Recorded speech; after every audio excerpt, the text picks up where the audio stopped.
The Kasai procedure is the only treatment for this pediatric condition. What is biliary atresia? That is, we'll grant the points.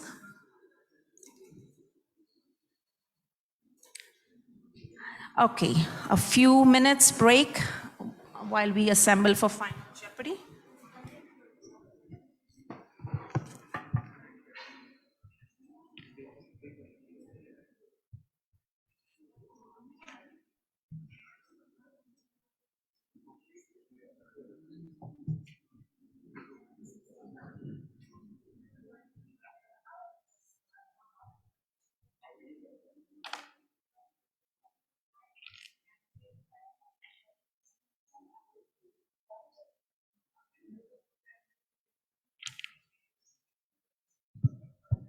So the final scores are Team 1 at 400, Team 2 minus 400, Team 3 3,900, Team 4 minus 600, Team 5 4,900. So Team 1, Team 3, Team 5 get to wage your points.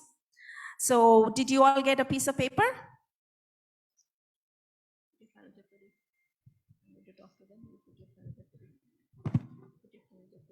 So here we are. Team 1, Team 3, and Team 5.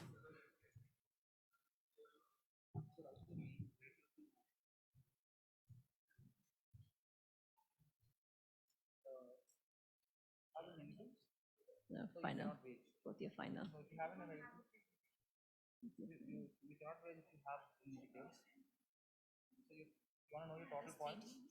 That's fine. You want to know the total points? Yes. I told you, right? Team 1, 400. Team 3, 3,900. Team 5, 4,900. So since Team 2 is minus 400, Team 4 is minus 600, you do not qualify. But Team 1, Team 3, Team 5. Is that okay, or shall I repeat again? Team 1, 400. Team 3, 3,900. Team 5, 4,900. So you may wage up to the maximum of your points or any amount of points you would like to. If you get the right answer, you will get those points added to your total. If you get an incorrect answer, those points will be minused or deducted. Any questions? So we will show you the prompt. Once the prompt appears, the timer will start for 30 seconds. That's when you give your answers.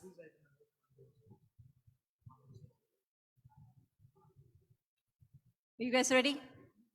Category is stroke. Put your wages in. No, wages पहले wages.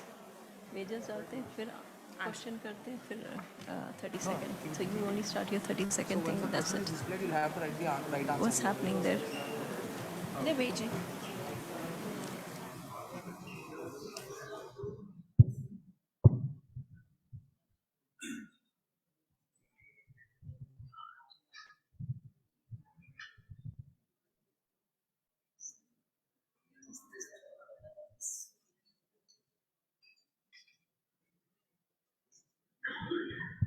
Are we ready?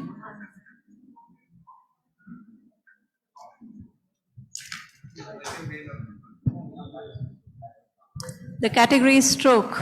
We are ready? Yes?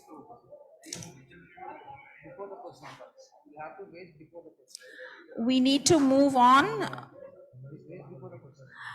Dr. Anupama Gotimukula has asked us to keep going. In the interest of time, let us know what's happening.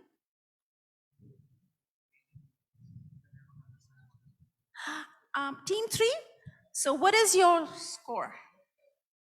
3,900.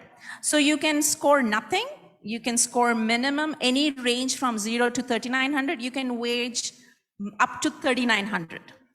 But you do have to wage now. 0, any number, or up to 3,900. Yeah, is that okay?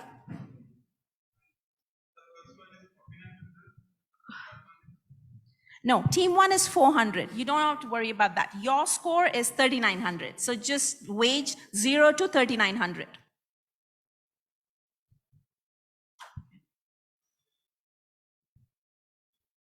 Are we ready? Yeah, please bring us your responses. Oh, yeah, question. Oops. Right. Okay, so the prompt is, This part of the brain is the most common location of a hypotensive intracranial hemorrhage. and I will start the timer. You have 30 seconds to answer. Timer starts now. 25 seconds more.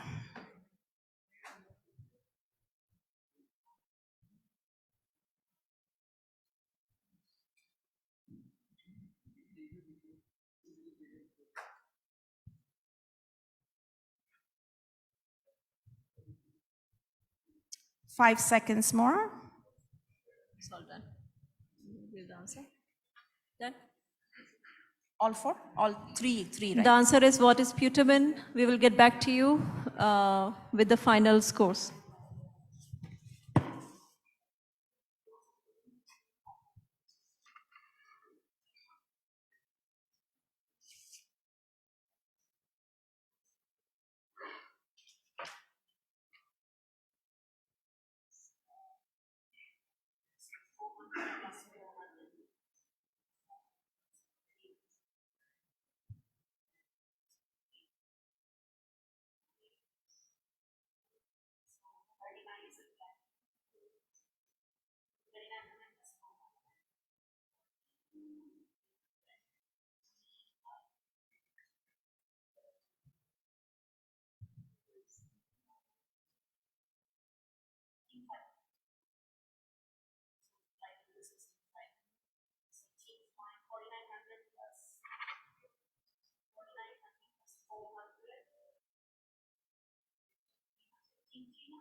So the final score for the final Jeopardy for the final years, Team 1 at 800, Team 3 at 6,900, and Team 5 at 5,300. So these are the prize winners anyway, because these are three teams. So first prize, Team 3, second, Team 5, and first, Team 1. Congratulations. So we will announce the prize and the other details after the Women's Forum. Thank you everyone for participating. Thank you. And thank you everyone for your patient viewers.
निकाल, side model से निकाल फटाफट, side model से निकालो.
ఇందులో 1.1 2.1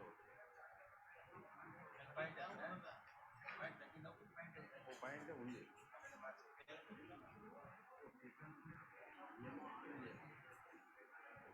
of చేశారు ఏంటో తెలియదు, ఆన్ చేయాలి. ఆన్ చేసి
चेयर लगा दो, last corner extra chair last.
Anupam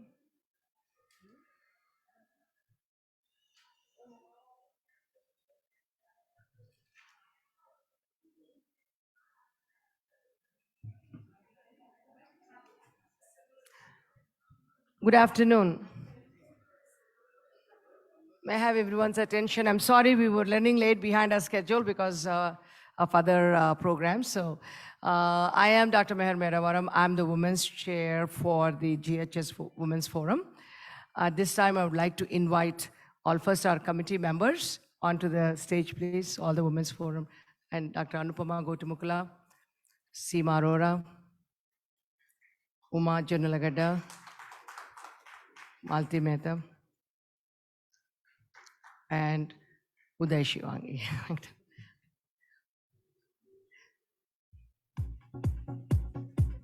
And may I have the pleasure of inviting all our Women's Forum dignitaries, if you can please come in. Preeti Uppala, Dr. Jacob, Ruby Jacob Nara, Dr. Meenakshi Martin, and our eminent Dr. Shanta Kumari. Give them a big hand. They have been waiting here patiently.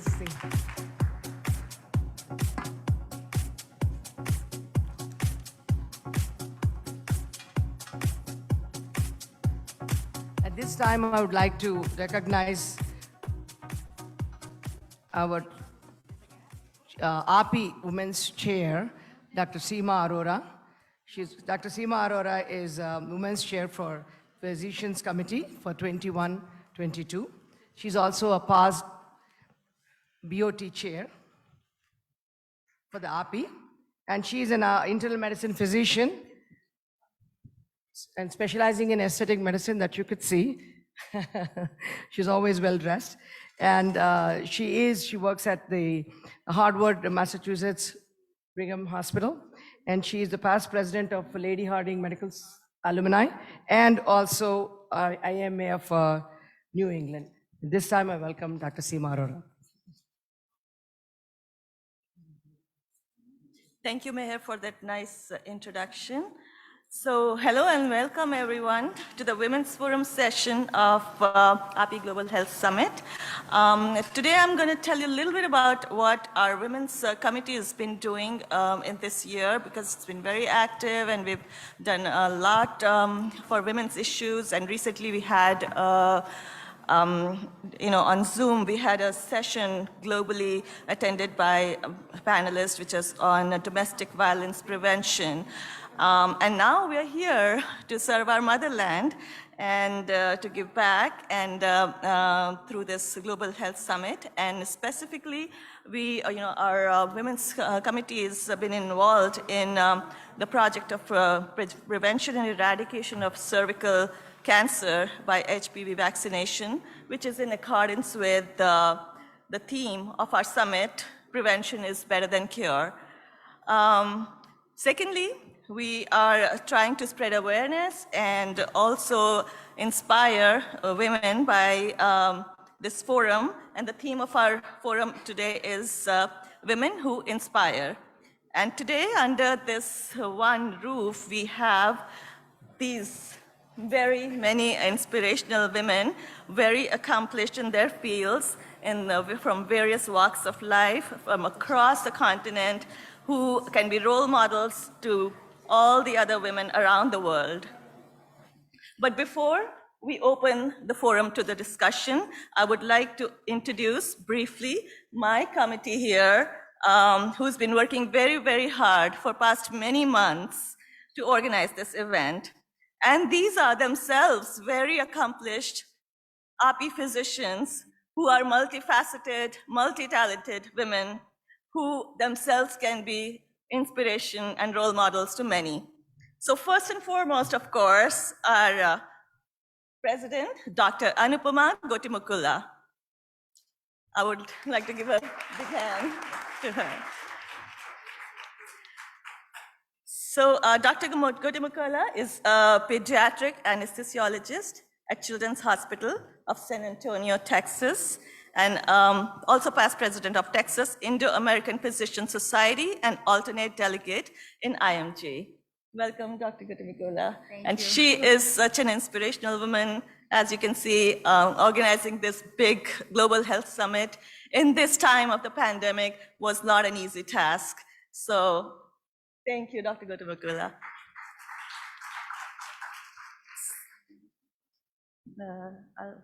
Okay, okay, so do you want to say a few words? Just a few words. Okay, yeah. Thank you all so much for coming, our invited dignitaries. And every one of us have been looking forward to hear from you all. This is a Women's Year now, so we have a lot of women leadership in API, and I welcome you all.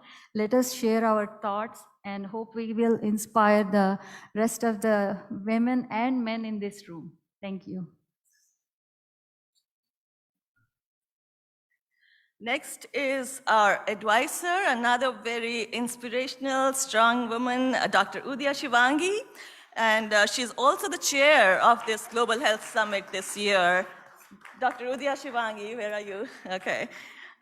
So she is a practicing physician specialized in sleep medicine in Mississippi and is also the president of Mississippi chapter of API.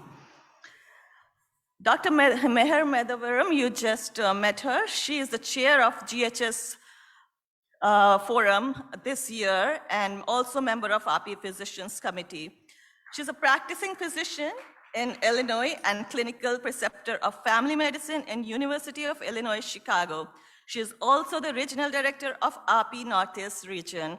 Big hand, and she wants to say a few words.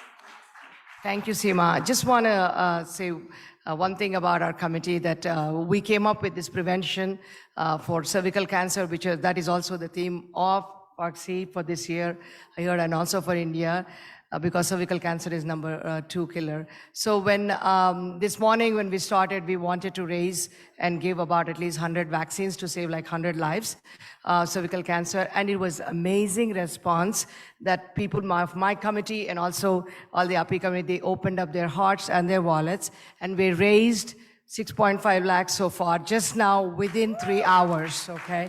So I really have to give a big hand for everybody for coming up with that kind of, so that's, just wanted to share that with you. Thank you. We are soft but tenacious, so watch out.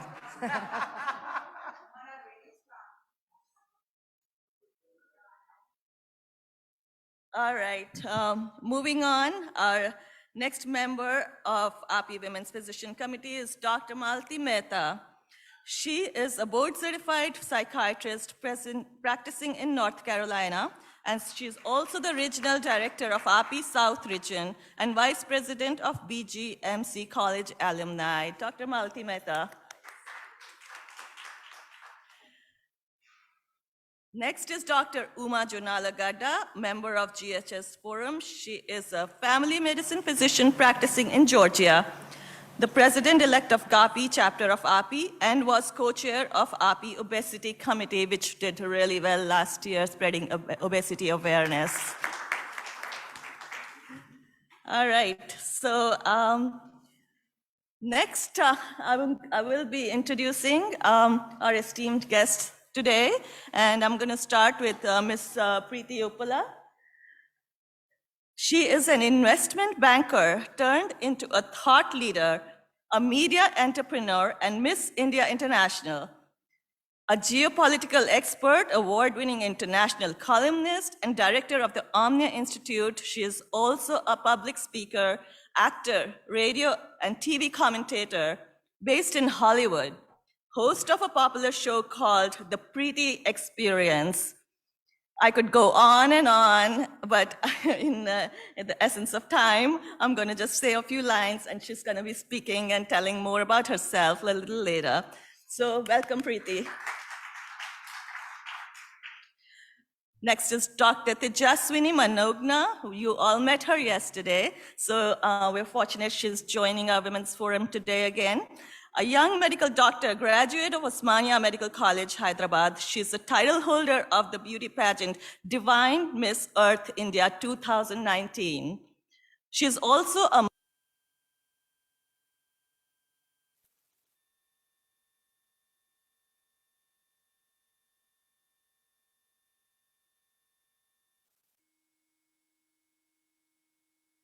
surgeon in Hyderabad. She is the president of Federation of Obstetric and Gynecological Societies of India and treasurer of International Federation of OB/GYN.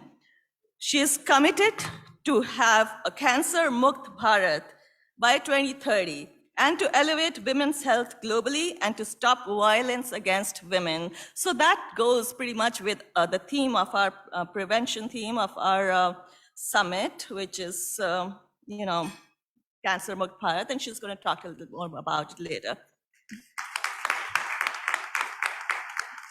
Next, I would like to introduce Dr. Juby Jacob Nara.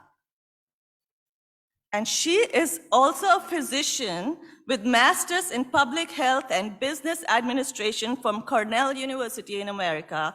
She is the Chief Medical Officer and Vice President of Global Clinical Development and Medical Affairs at Sanofi Genzyme, Washington.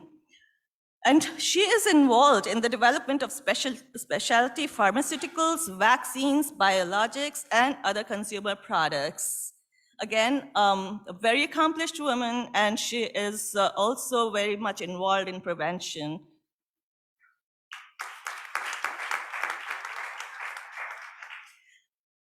Next and the last speaker I'm going to introduce is Dr. Meenakshi Martins. She's a practicing consultant psychiatrist in Goa with interest in research in fields of substance abuse, women, and child welfare.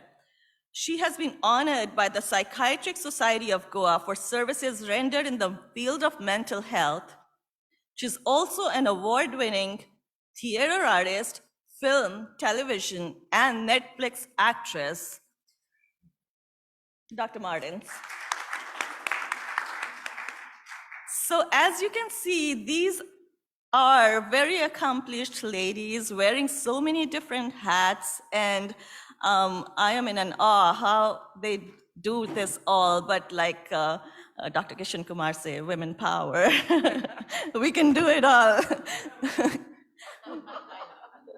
So at this point, I will leave the podium and I will invite the speakers one by one to say a few lines and tell them about themselves and about their life stories and their journey and how they accomplished all this, so it can inspire audience and other women here and everybody. We will begin in the same order with Ms. Preeti Uppala.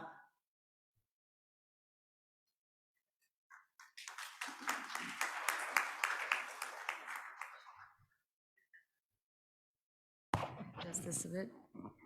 Namaste, everyone. Can you all hear me? What a beautiful day it is. Blessed to be here. Namaste again.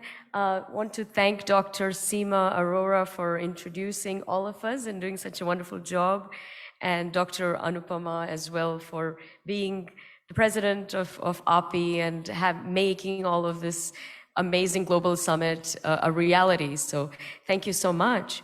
I want to start with a quote that I think is apt for our session today. A woman is like a tea bag.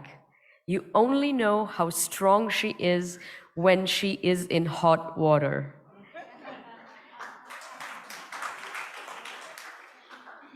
Lady Eleanor Roosevelt, former First Lady of the United States of America. So this is where we are at. I mean, women have this incredible inherent power that really comes out when she's tested the most and when she's backed into a corner. And I think post-COVID, 2022, I think this is as hot as it gets for the planet. And I think it just globally, women coming together, this is the future of the world, whether you like it or not. We have to unite and, be there for each other. So I, just wanted to share a little bit about myself, and if I can give you a few tidbits of what has inspired me in my life, perhaps all the young women and men in here can take some nuggets of wisdom away and use it in their own life, and I know that I've done my job. I am a former investment banker, now based in Hollywood, California, And I work in the media, in the entertainment industry. I'm a public speaker. I'm writing my first book. I write for various publications, and I'm a Dharma ambassador. And finally, I'm also a geopolitical expert. I work with think tanks, but more commonly, I'm invited by major news and radio channels all around the world to speak on very important topics such as foreign policy and so on. And I was thinking about this topic, and I thought maybe the best way for me to share my journey is I just want to point out 3 things that have helped me in my own life. And when I think about power, when I think about empowerment, what does that mean for me? The first one is culture. Bharat is an incredible civilizational state. We are so blessed to be born in this wonderful sacred land. We've got over 5,000 years of civilizational history and so much wisdom that is as relevant today as it ever was. And I think for me, my power comes from my upbringing, from my parents, from the culture I was born into. And the most beautiful thing I think about Indian culture is we don't have to have this conflict between the man-woman dynamic. Power is shared. The Shiva Shakti dynamic is something that is inherent in our culture. We've kept it, we've honored it for so many thousands of years. And I think it's actually a framework for the West. That's one thing they could learn from us, because I live in LA, and out there's this dog fight between I'm the boss, you're not. If I have to have it, then you can't have it. And I have to take something from you in order to prop myself up. And this is not what power is. Real power is how you affect the world at large. Are you in harmony with yourself? And are you in harmony with the other spirit, other soul, other souls that live? So what I see, though, is India and Indians aping the West for external validation and so on. And I just hope, my prayer is that in this pursuit of trying to be more modern or trying to be more like the Great West, that we don't lose what makes us special, which is our culture and our incredible wisdom, at a time when actually the West is looking to India to lead the way because their own system has so many flaws in it. So, that's number one. Number two is, it's your dharma. I think it's your purpose, it's your path to empower yourself and others. And you do it because you can, you do it because you care. So that has been, people ask me, you've done so much. Why do you keep fighting? Why do you keep wanting to do more? And I say, because I'm just getting started. I'm just scratching the surface. There is so much more for me to share and serve. And I do it because I can, because I know that I'm not going to sleep until I do as much of that as possible. And the third one is fulfillment. The fulfillment is in itself. There's no pot of gold at the end, especially when you look at the concept of Maya in our culture and, just life itself. It's this incredible cycle. So the fulfillment is in the journey of it. It's not in the destination. So you do it because it brings you joy. It brings you bliss. It brings you ananda. I think true power is when you are being yourself, your authentic self, sharing your gifts with the world in the most harmonious way as possible, and bringing a smile on everybody's face and knowing that you've left the world in a slightly better place than when you found it. That's true empowerment for me. I hope this is a great year for all of you. I hope you can find your power and share it with the world, because the world is waiting for you to be that great. We can all be great. You don't have to change the world. Just change your own mindset. And even if you affect one person, it is so worth it. So with that, I thank you so much. I hope to connect with each and every one of you. Please do come up and reach out to me. And I hope you have a blessed year. And I want to see the world a happier, safer, healthier place than it has been. Stay together, stay strong. Love you, Bharat. Thank you so much for having me. Namaste. Thank you. Thank you so much. Thank you, Preeti, for those empowering words. Definitely, you know, we need to empower ourselves and then we empower others. So thank you for that message. And with that, I would like to call upon the next speaker, which is Tejaswini Manogna.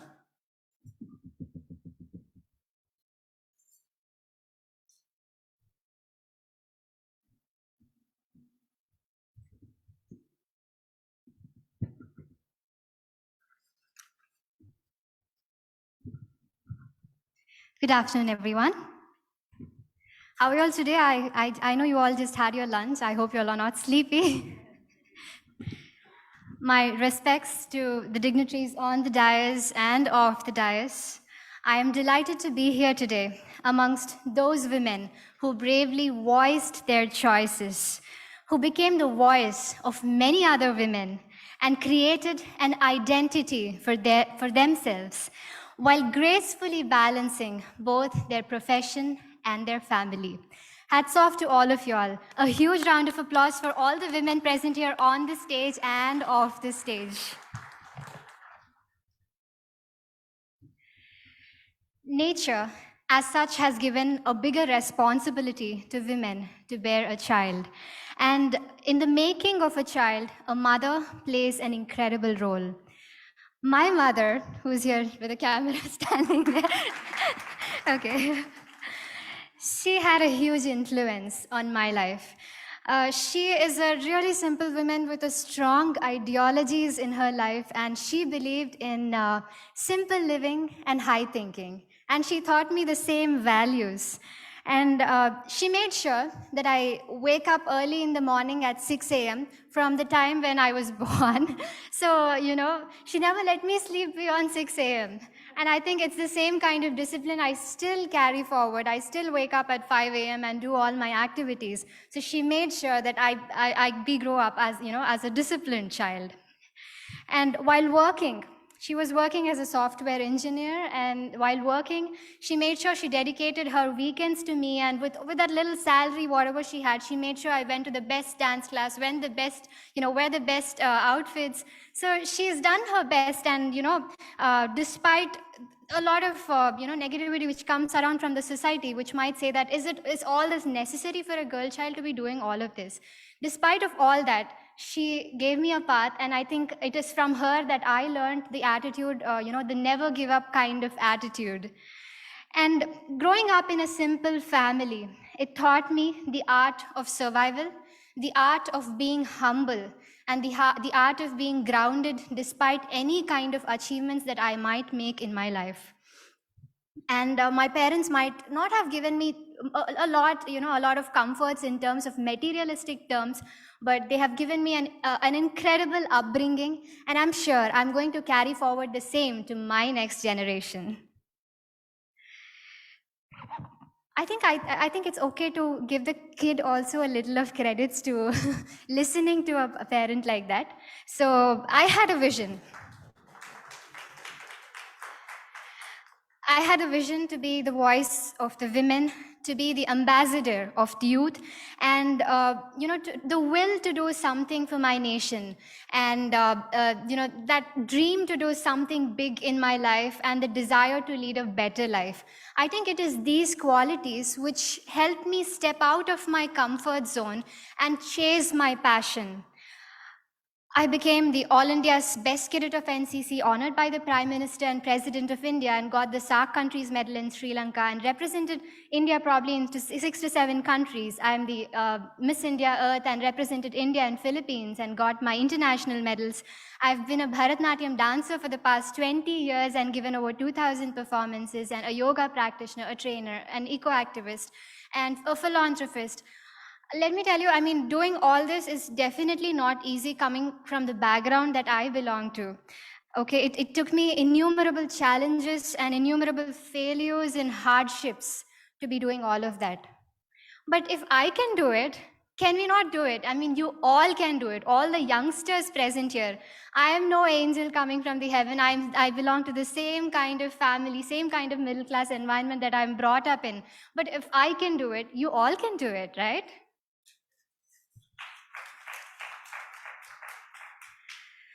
A woman will be defined by her courage, by the courage that she portrays and not by her appearance, not the outfit she wears, not the lipstick she wears, not the high heels she wears, but it is her courage that defines a woman.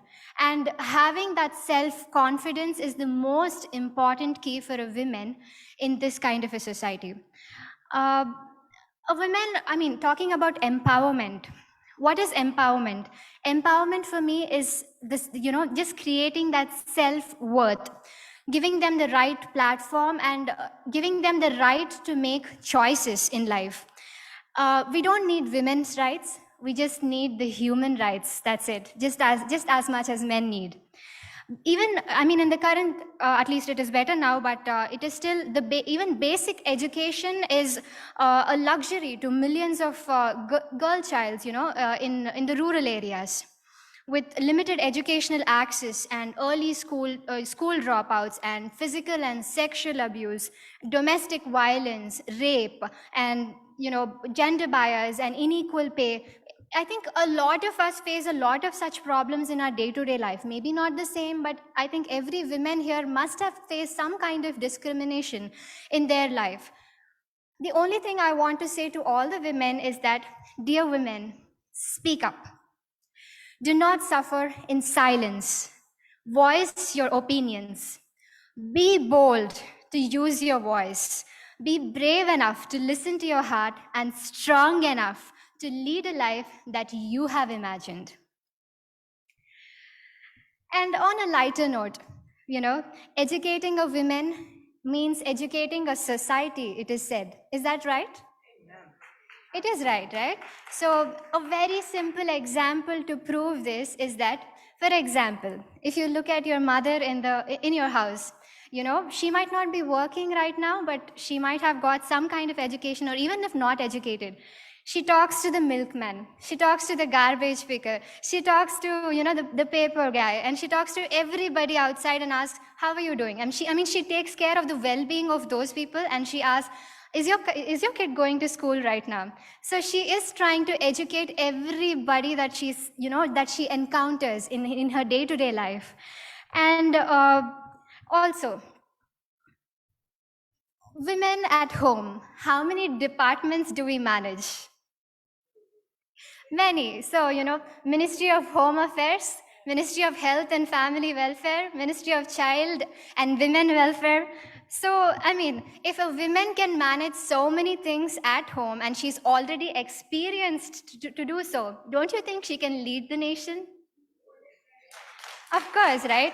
She will be the lead in any department that she is given. We have so many examples right now with the finance minister being a woman, and we have so many examples. So women in the past have set so many examples for us, and women in the future will be setting a lot of examples to us. And I would say we would be the women who would be setting an example to the coming generation. Thank you so much for this wonderful opportunity, Appy.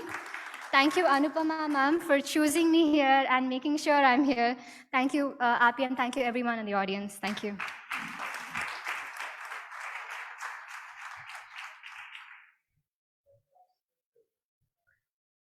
Thank you, Tejaswini, for that nice speech. And we're so fortunate to have a youth leader like you. I'm sure it's very empowering and very encouraging for the young women here.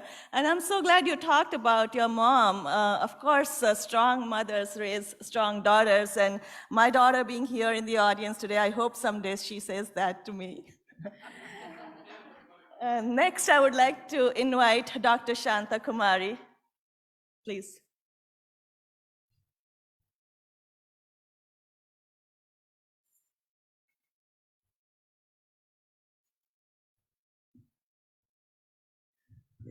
Good afternoon, everyone. Thank you, Dr. Meher, Dr. Anupama, Dr. Seema, Dr. Udaya, and Dr. Dwaraknath Reddy, and the whole of API. Indeed, a pleasure to be here. I bring greetings from Foxy, the 38,000 strong body of gynecologists of India. I happen to be the 60th president of Foxy, the first Telugu girl to be a Foxy president. Thank you. And I also bring greetings from FIGO, the global voice of women. We have about 137 countries.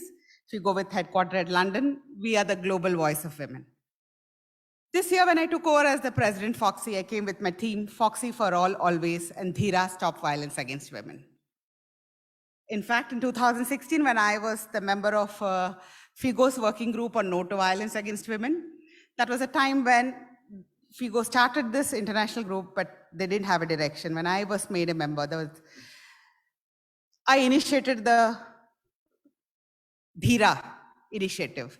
Dhira means courage. Courage to say no. Dhira, no to violence against women. Now, why is it that as obstetrician, I took this challenge of starting this initiative? Because friends, this violence against women affects women's health. It has an impact on the maternal morbidity and mortality. And if you want to achieve the SDG goals, if you want to reduce the maternal morbidity, mortality, it's only when you reduce the impact of violence against women. That is the importance of violence in the, I can say not in the country, globally, because there's no part across the globe where women are not affected by violence.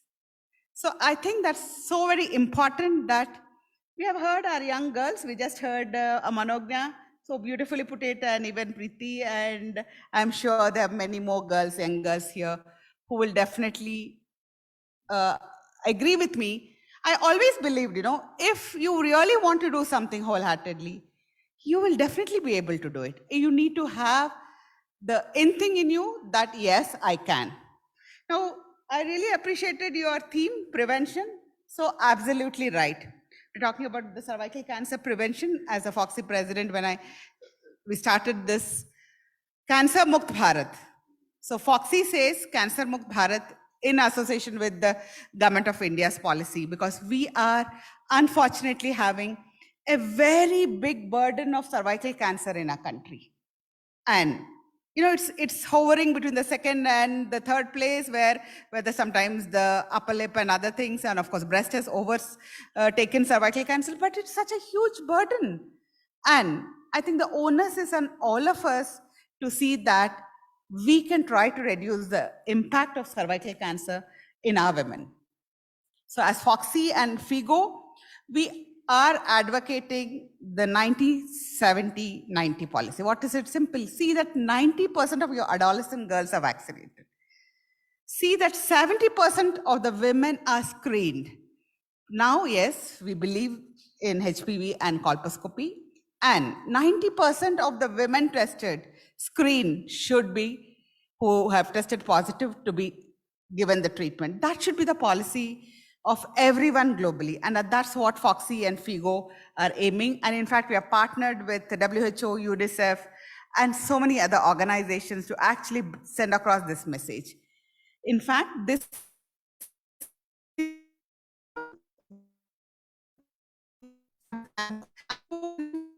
in the country, across the country, on 6th and 7th of November, we did the cervical cancer screening days. The first day was screening. So very difficult to get people to actually go and do the screening camps. Everyone is busy.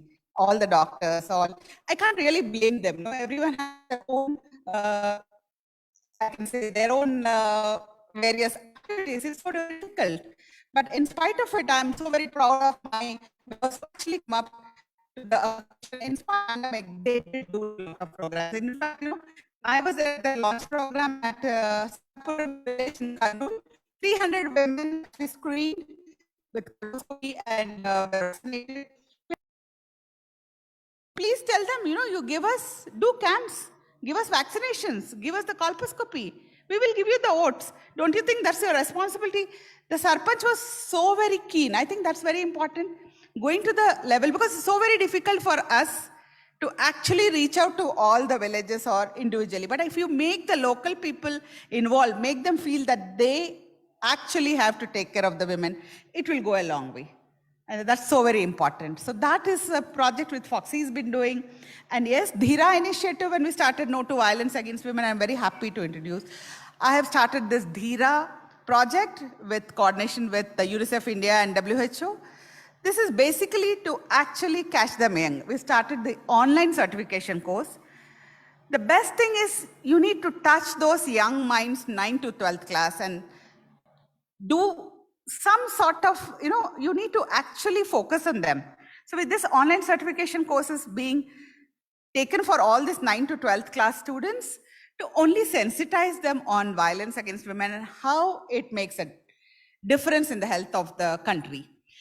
No boy should actually grow up when he sees his father or anybody else doing any violence. He should not grow up thinking it's okay that I can do it. At the same time, no girl who has seen around her a mother or anybody being affected by violence should grow up thinking it's okay to accept. So with this intention, I initiated this DIRA online certification course. The reason why I started the online certification course is children are attracted to get a certificate, especially if it's with FIGO, FOXY, and UNICEF. So that was the reason we initiated. The end result, I'm hoping to make it a compulsory curriculum for our school children, and I'm sure that that will also happen. And what we all need to look at why is it that we need to talk about women empowerment and all the things which these young girls have told?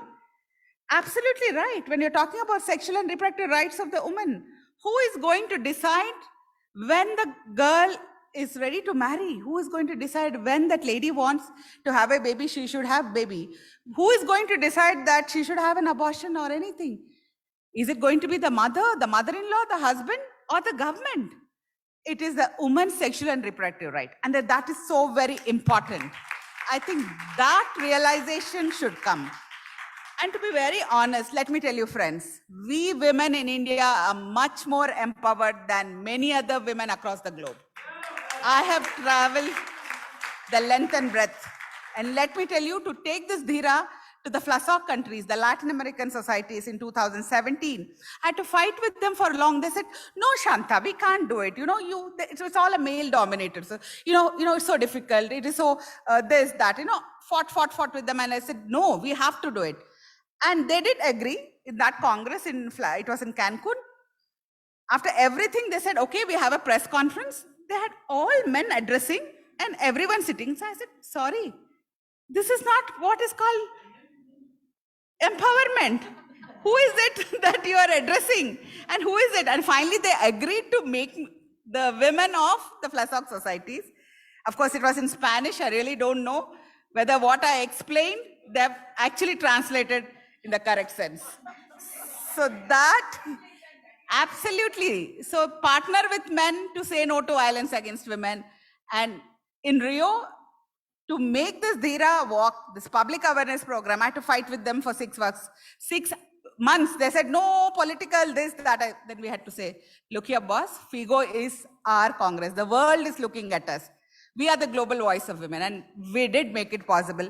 And that day I realized that globally, when all the societies across the UK, the RCOG, the ACOG, FLASOG, AOFOG, everyone was there. So be it anywhere, human mentality is same. The problems are same. The issues are same. I think the way to approach each problem should change. And that will definitely make a difference. I'm sure that with all of us together, we can definitely, and with men around us who are going to partner, I'm sure that we will be able to make a difference. And what I will tell is, please take care of your sons. Please make them partners in this crusade. And they should be brought up in a way that they learn to respect and gender neutrality. That's so very important. We need that generation next to grow up in a gender neutral society. And that is the day I think then we can say, yes, we have achieved it. Otherwise, we keep on having bhashans, we keep having meetings, we keep doing slogans. And pandemic, unfortunately, we have seen in this terrible time of COVID pandemic, violence against women has become the silent pandemic. That is the reason now the government of India, FOXY, FIGO, the UNICEF, WHO, all of us are working to try to do our bit to reduce the burden. In fact, now the USAID and everyone also are coming forward and they want to partner with us because now globally everyone is focusing on this issue. Let's hope these young girls take the message across and try to bring about a change. You are a thought leader. I think what is very important, you need to change the thought process of each and every person, and that is the only way forward. So congratulations, team.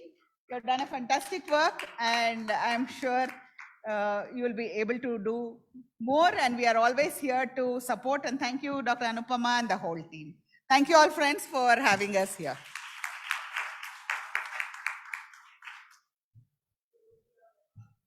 Thank you, Dr. Shanta Kumari. That was a very powerful speech.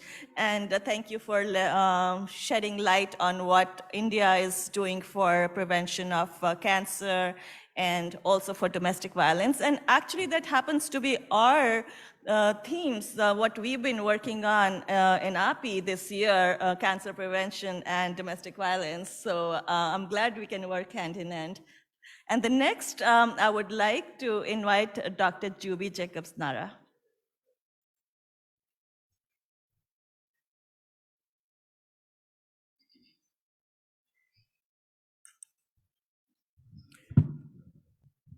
I'm shorter, guys.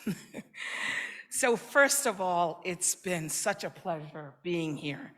And I just want to thank everybody for the opportunity, not just to represent Indian physicians, but women leaders. And I want to first of all thank you, Dr. Anupama, Dr. Seema, Dr. Meher, and everyone who's organized this terrific conference, because prevention is better than a cure is extremely important. And I know you guys wanted to hear a little bit about the journey. So I was born in New Delhi to a woman who came from an extremely poor family. They didn't even have bathrooms and, used the outside for bathrooms, and yet pursued to get some kind of education. The motivation of my mother's desire was to help her siblings, her parents. So you see, as women, we are inherently made with that desire and compassion to extend, to help, to build up. That mom of mine then chose to learn nursing, applied everywhere, and studied in Mysore. And she's the one who then went to the United States. I was born in Delhi. My dad was an Air Force person in New Delhi. And then we both followed. I was about 2.5, 3 years old. So I grew up in New York. But you have to understand, my parents are well in their 70s, late 70s now. And the culture was very different back then. My mother was not encouraged to educate herself, but she had a mother that supported her and believed in her. So that was amazing, that despite the others who said, oh, why do you want to send her over there? Why should she have to study? Don't bother her, just get her married off. That was the culture. But yet my grandmother supported mom. My mother then took not only us, but her whole family and brought them over to the United States and helped them further progress. Now, my dad, I'm the firstborn. I have a younger brother, 8 years younger than me. He's an orthopedic surgeon. And when I was born, it was, oh man, it's a girl. That was the attitude. I was born in New Delhi. Of course, dad's changed since, but that was the attitude. And it wasn't about getting me educated. It was about, all right, do what's necessary and then find a nice boy from a good family, and that's the deal. But I had a passion for medicine, and we were very poor. Mom was the primary income bearer, but yet she saved up. And I ended up doing medicine in India because that's all we could afford. And I was grateful for the experience. I studied at Kasturba Medical College, and my brother, who's 8 years younger, studied in the US and is a reconstructive orthopedic surgeon. So this is the journey. And what I'm trying to say is, slowly but surely, we affected change. And that has to happen by asking some of the difficult questions, sometimes bringing conflict, because conflict opens eyes. and helps people understand that more can be done. So since then, I studied, finished medicine, went back to the US, and then originally I married outside the fold. That was another big deal. Didn't marry, get an arranged marriage or anything like that. Married a person from Malaysia, totally not something my parents supported, but now realize the bigger picture. I started doing obstetrics and gyne, which I still am very passionate about. But when I went back to the US, I decided to do preventive medicine. One, because malpractice is crazy in the US for OBGYNs. Secondly, because I truly believe it's very near and dear to my heart that prevention is worth way more than all the treatments. Not to undermine treatments, but that we can gain so much more and decrease morbidity and mortality by focusing on that. So with that being said, I went back, did my MPH at Columbia University, then did business degrees, 2 business degrees at Cornell, and then I did my academic doctorate in community health and education. I currently serve as the head of global medical affairs, the vice president at Sanofi, and I am responsible for many of the disease awareness campaigns, all of the clinical studies, as well as diseases in respiratory, GI, allergy, as well as many women's health arenas. So I have to say that Dr. Shanta, I was tremendously excited about hearing all that you're doing, because it's also very near and dear to my heart. I was part of the team that worked together to bring Gardasil to the market. And I've, had the privilege of working on many, many vaccines in my career. And in fact, in 2000, I believe it was 2007, we had a campaign with PT Usha to increase awareness for cervical cancer.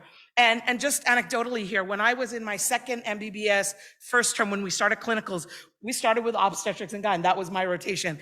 And the first case I saw, and that will never go out of my mind, was a cauliflower-like friable growth of a woman who came in with CA cervix. I mean, it was so difficult to just take a piece of tissue because it's so friable and it would just bleed. And it was so disappointing that it came to that stage. We have a problem here and we need to change that. And the best way to change that is to A, empower, B, educate, and inform. In this day and time, I saw on the bag, it says transformation, telemedicine. There's so much and technology that we can do. Even amongst the poorest of families, they have cell phones, they have TVs. We need to have outreach. We need to have direct-to-consumer advertisements, information, education. If women are aware that we can take a simple pap smear and help prevent the potential morbidity and mortality associated with cervical cancer, they will do something about it, not just for themselves, but for their daughters and others in the community. We need to raise a buzz. We need to get people talking. And by informing and educating, we can do more for that. Similarly, breast cancer, it's so on the rise. I see cases where people never bothered to do a self-exam because they don't know how to do a self-exam. The value of the annual physical is practically nil unless there is a problem, unless they're in pain or something's not right. People aren't going and seeing. We as a country, as a nation, need to do more to help people know that there's value in that, and they have to do it. We can prevent, identify, and treat early on. And of course, I've been happy to say I've been part of the coronavirus vaccination programs and many of the vaccines. And that is something that we also have to continue to educate, because people have fear, conspiracy theories. We cannot be judgmental. As physicians, we have to be agnostic of looks, agnostic of social status, socioeconomic strata, agnostic of caste, creed, color, religion, all this, because we need to understand people are people. And the key to success is down-to-earth, practical, humble communication. And I cannot emphasize this more. So I really thank my fellow leaders here in everything that you're doing. And let's continue to not just talk, but affect change and move that needle further. Thank you.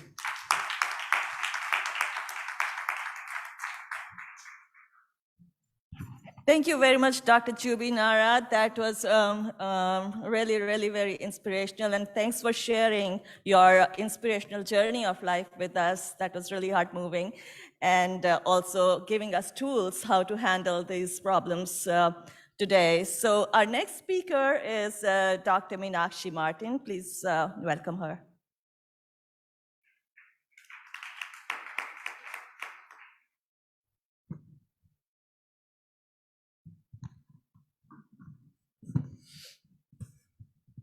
Good evening, all. The organization team of API, Anupama, Meher, and Seema for having me on this beautiful occasion where I got to learn more than I believe I'm going to share today. Thank you, Dr. Amit Chakrabarti, for suggesting my name. And we are supposed to be talking about women who inspire, women empowerment, and successful women. I'm told that I'm supposed to be talking about my journey, and I really do not consider myself to be any of the above. I'm neither successful, nor am I empowered, nor do I inspire. I do not consider myself to be inspiring enough.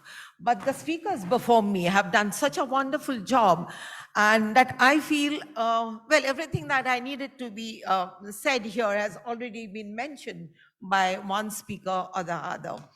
But yes, since I'm here, I would like to share my story. I was born in a very small village with no electricity, no public water supply, and no roads, no transportation. I walked something to the tune of 6 to 12 kilometers, depending on my sports practices in the school per day. Much later, when my father saw me digging very late in life, and he said, all that walking has done you good. And walking in extremely hot sun.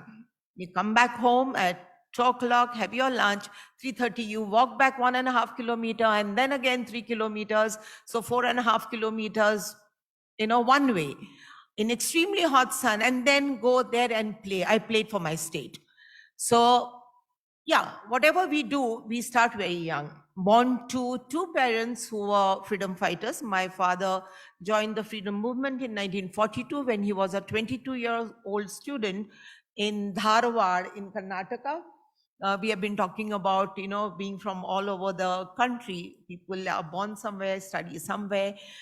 My mother, of course, came from a very limited resource family, though being a huge landlord. She had lost her mother, and her father remarried an uneducated woman because he had given birth to 2 daughters, and the village pressurized him to marry to produce a son, which was not produced.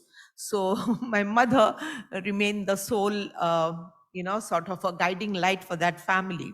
She ran away at the age of 15 to pursue a career in nursing. She passed her nursing at the age of 16, then did her pharmaceutical graduation. That time it was called, in Portuguese, of course, we come from a Portuguese colony. Then she did Lyceum, which is equivalent to something called as B.Ed now. And then she was practicing pharmacy, nursing, and teaching other people. And someone very derogatory in a terminology was used against my mother to tell me that, oh, your mother staged underwears to pay for her medical fees. So I said, isn't that something one should be very proud for? Because she was being independent. She was using her mother's gold to pay for her books. And she stitched other people's clothes because she did not want to take anything from her own father, who she thought had betrayed her. But she did her medicine, and in medicine, she did 2 post-graduations. So my mother was 4 times graduate and 2 times postgraduate. And I think I fall short, but I make up in other departments. So having a mother of that nature Obviously, I was taught medicine at the age of 7. I did my first surgery at the age of 7 when I could not even open the artery forceps. So I had to send my driver back home to open it so that I could do the dressing and, the nangar. You know what a nangar is? The hull, the plow, the bullock cart and the plow, what we plow the fields with, that had gone in someone's foot through and through. So it was a huge wound and it had to be dressed every day. So that was my first medical, or rather a surgical experience. So I was told inadvertently by my parents that I don't have limitations, that I can do whatever I wish to do. I was taught swimming in the fields, our paddy fields, at the age of 2. Before I could practically walk independently, I used to swim from one village to another across, say, 3 to 4 kilometers. And today, I believe it is some kind of a training and sports that is required. So I grew up a girl child, the firstborn, named Meenakshi, in a family that spoke Portuguese and were raised Catholics. Meenakshi is a daughter of Kuber. Meenakshi is also the Swarup of Parvati or Durga. And I always say that my parents defined my life and my future with my name, so that I could grow and become what they had named me. Yeah, many people ask me, medicine and acting, how does it go hand in hand? I believe that success, that is what I was first told, that we should, we are talking about success and women, starts with a goal. And goals are changing. They're so fluid for a woman. At a particular age, all of us are doctors here, or, entrepreneurs and scientists and research scholars. At a younger age, we want to do well in our classes, in our marks, and we want to get good grades, and we want to stand first, second, or whatever we want to do. I wanted to win awards for acting whilst doing medicine, whilst also standing first in certain subjects in the University of Bombay. I could not, cope with acting and medicine that well, but I excelled in acting. So what we did was, every year I answered medicine. The next year I did theater. It was a state level competition. And from there, I think getting into films or getting into serials was pretty easy, but not from Goa. So to that end, I joined a research group for the Ministry of Social Welfare. I worked with them for 4 years during my senior residency in psychiatry. I wrote co-authored 21 papers on substance abuse, wrote 2 books for the Ministry of Welfare, because the research was based in Bombay. So that once I'm shifted to Bombay, I can, start looking for work in films. And as luck would have it, my first film was a Malayalam film, which was in the panorama section, so not Hindi. We women are very adaptive. And mostly when we face a wall of resistance, of abuse, of difficulty, of challenges, a defeat, or a failure of any kind, or we are pushed to the wall and we are forced to react, we do.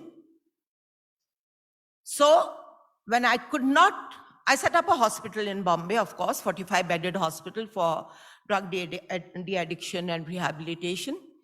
Then I thought that it's time I end my 11-year work with substance abuse and look for something different. So I got married. Okay.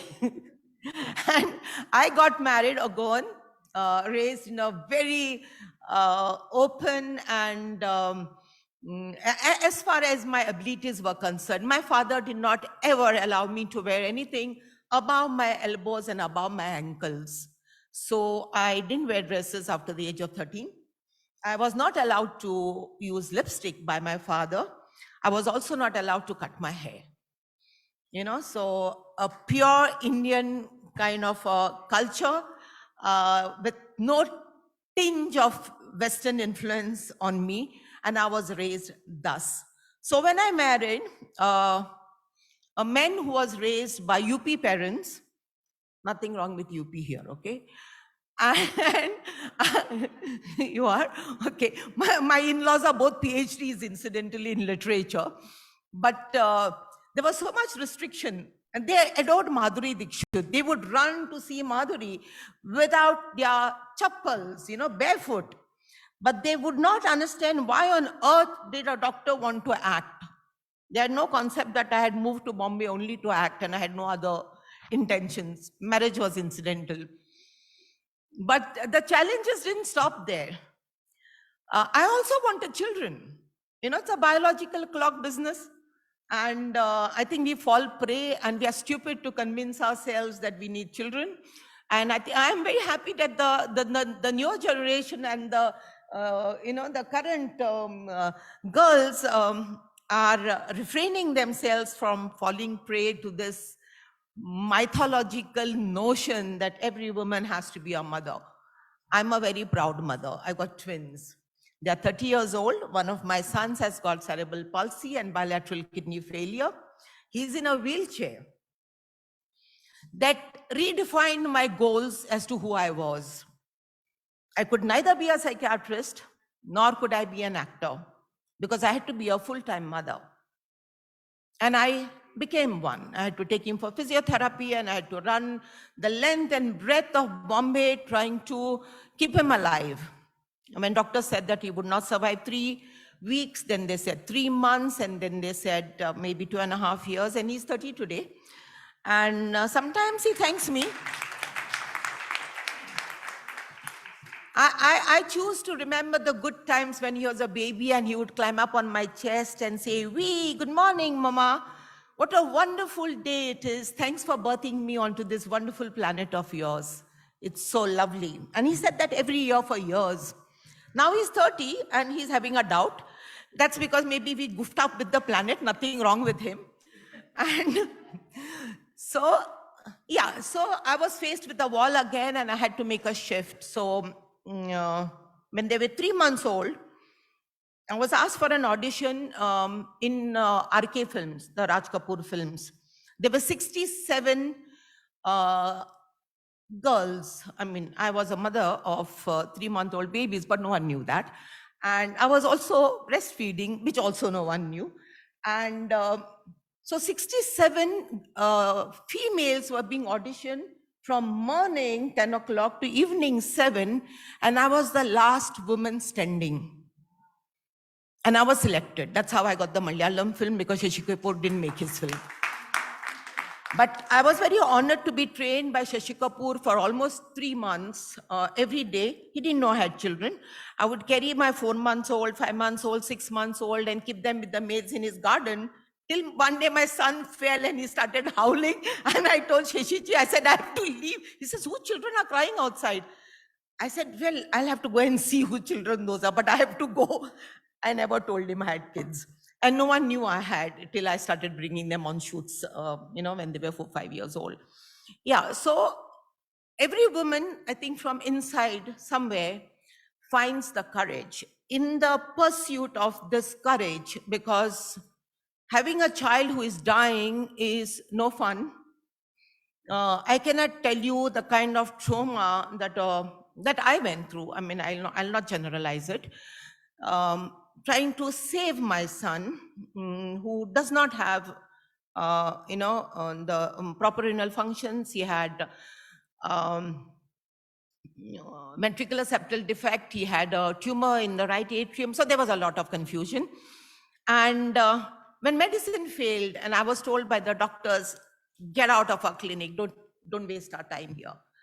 Humanity and physicians, I think they have a lot to learn. So the pediatrician refused to touch my son. He said, you're just wasting time. I have a lot of, people here. I went to spiritual sciences and I learned spiritual sciences from the length and breadth of this country. I visited everybody who taught me a great deal, who healed my son a lot. And I have written a book on it. One day, probably I'll put it up online. But in the process of healing my son, I think somewhere I healed my pain. And the best thing that happened to me was I learned to accept. And the due course of this process of mine, trying to save my son, trying to save a career, a marriage that had almost was non-existent because everybody wanted to kill my son. They told me various methods, like you can puncture here, you can put a pillow, or you can put atta in the, all sorts of things were told to me. And I fought and I stood, and I remember the,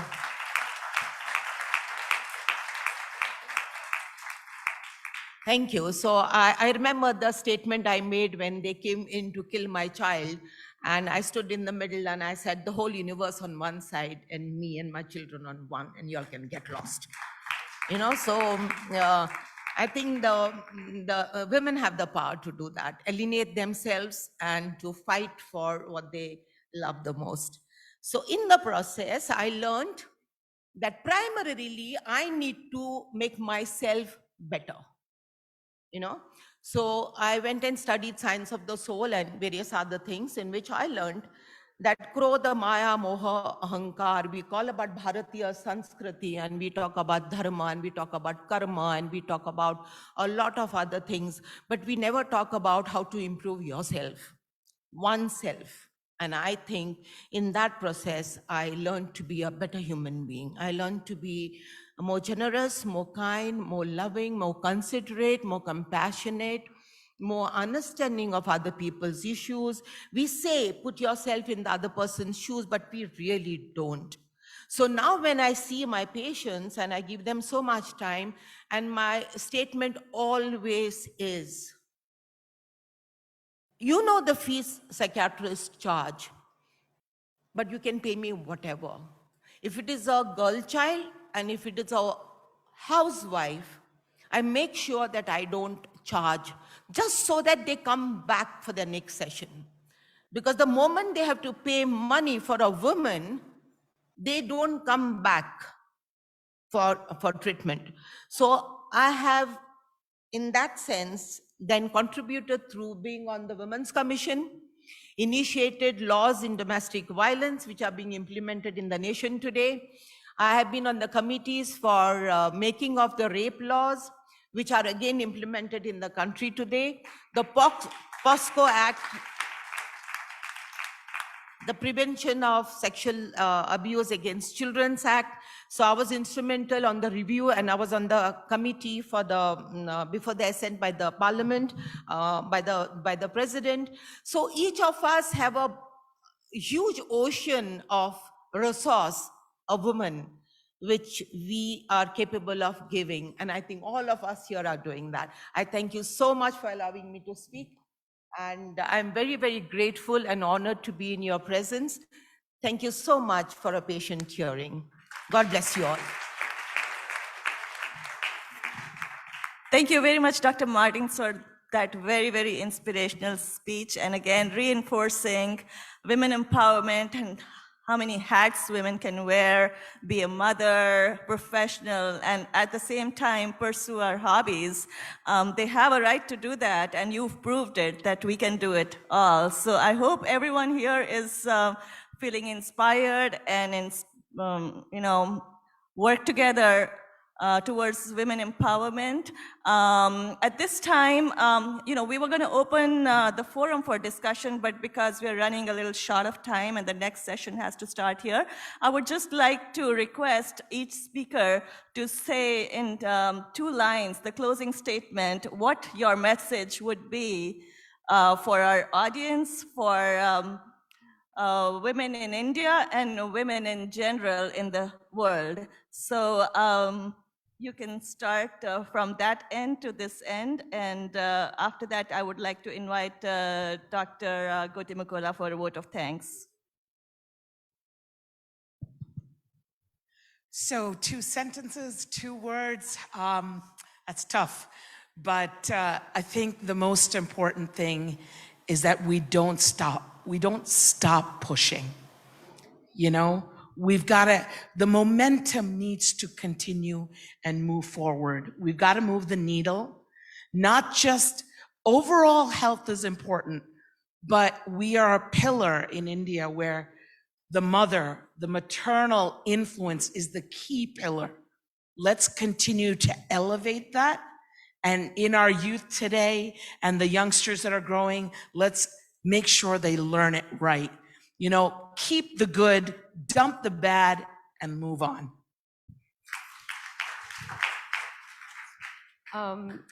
It's the 21st century and women are still trying to find empowerment.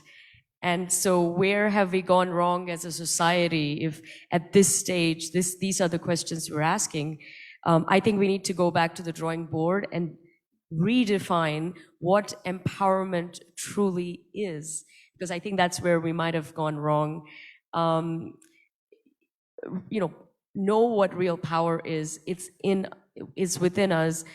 You don't need to destroy or take power from somebody else to empower yourself. I think, again, going back to what I said, the Shiva Shakti dynamic, the man-woman dynamic is so powerful. That's something inherent in our culture that I think we can teach the world, especially I think in the West, this is a real problem.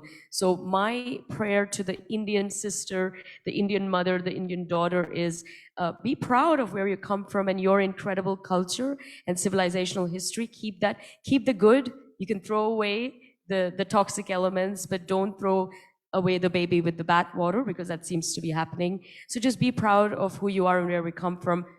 We have much to teach the world, but keep fighting. Jai Hind, guys, and be proud of who you are. Thank you. Namaste. Seema, that is a very smart line. I think the day we start stopping having these sessions, I think that is the day which we would have reached. I think that's... Yeah, I think Indian women are very proud lot, considering that America and UK, the woman became a person only barely 100 years ago. My only message to the world is, to every woman, don't only think of improving and empowering yourself. You will be a successful person only when you empower 5 more people around you of whatever category and whatever nature. Lift them, take them along with you, let them rise and let them also be empowered. By making someone else more empowered, you shall become further powerful. Thank you. Women who inspire. I think we have a galaxy of women here who inspire us, and we don't need to search for inspiration. We find inspiration in our home itself, within ourselves itself. So just be brave to voice your choices and do not give up on your goals. Thank you. All right, now, thank you very much, all the esteemed panelists. Thank you for coming here, but I would officially like to invite Dr. Gautamikula to say the word of thanks.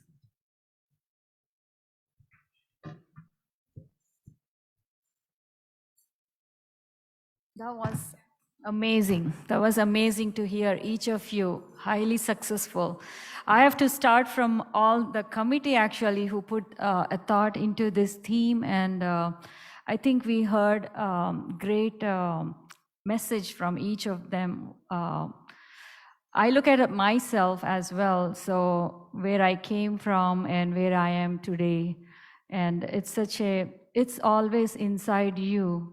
Believe in yourself. That's the way I think, and then always think that you can do it. You can do it. That's all I think about.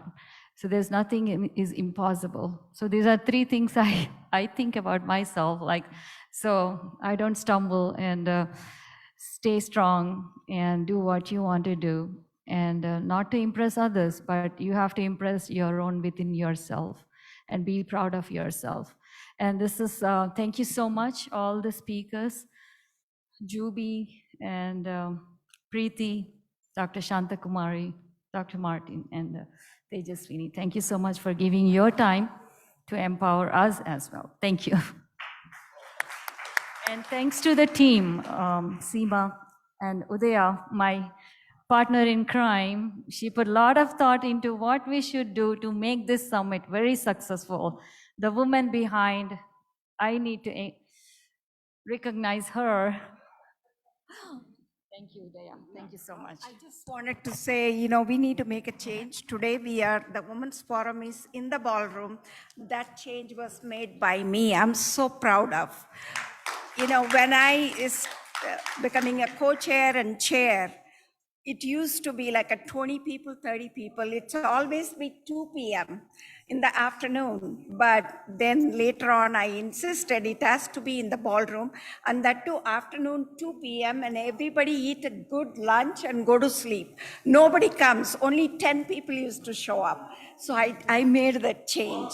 Thank you.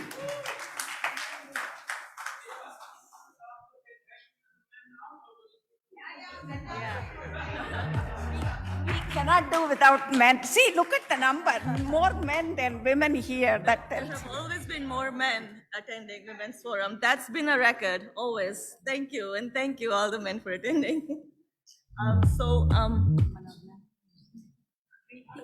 Dr. Manogna, Dr. Preeti, okay, Dr. Preeti Opala.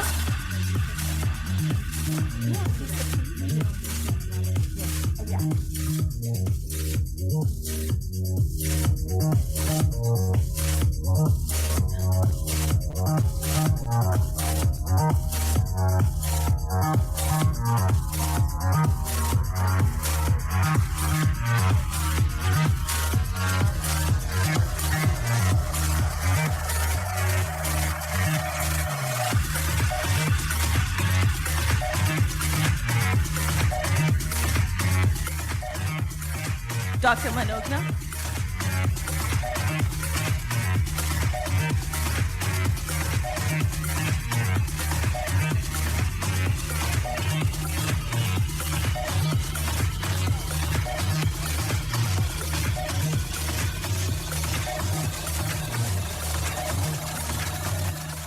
Dr. Juby Jacob.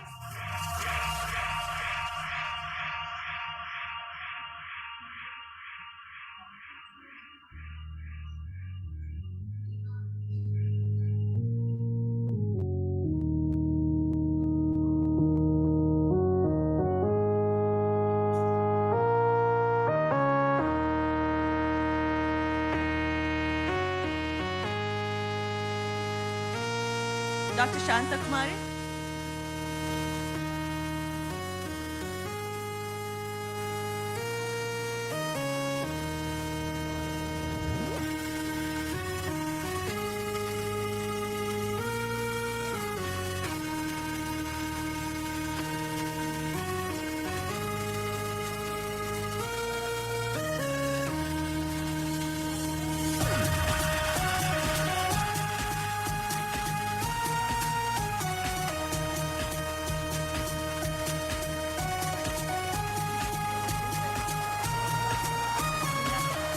Dr. Meenakshi Martin.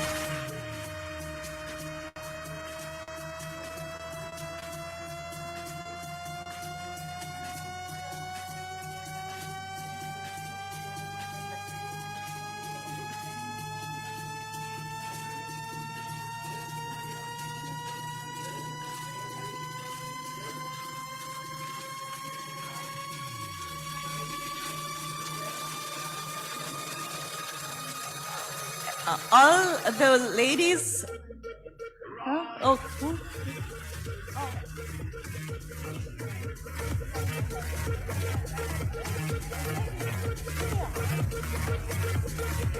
Okay, Dr. Meher Medavaram.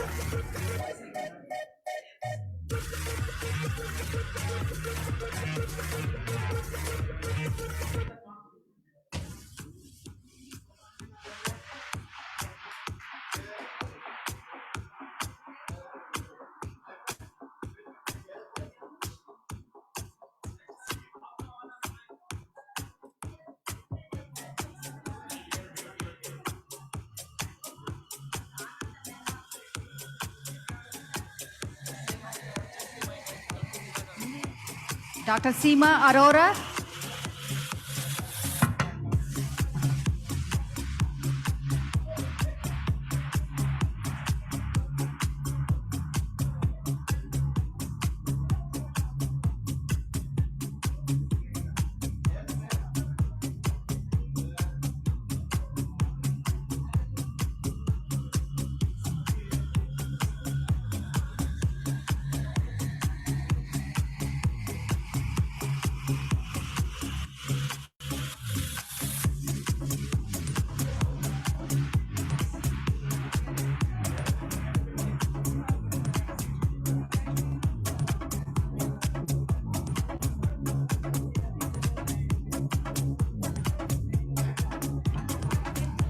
Dr. Udaya Shivangi.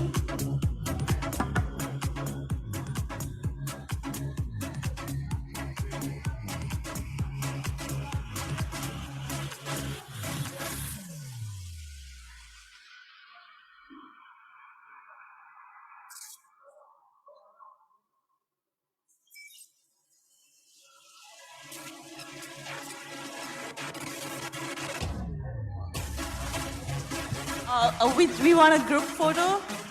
So all the speakers and all the panelists and the committee, please.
Please don't go away. Please be seated. We are going to start the excellent session now, the CEO Forum. And I would request all the speakers of the CEO Forum to please come onto the dais.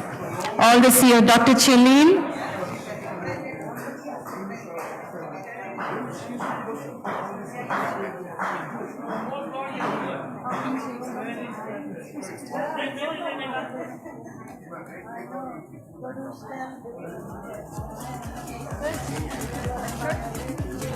Yeah, very God.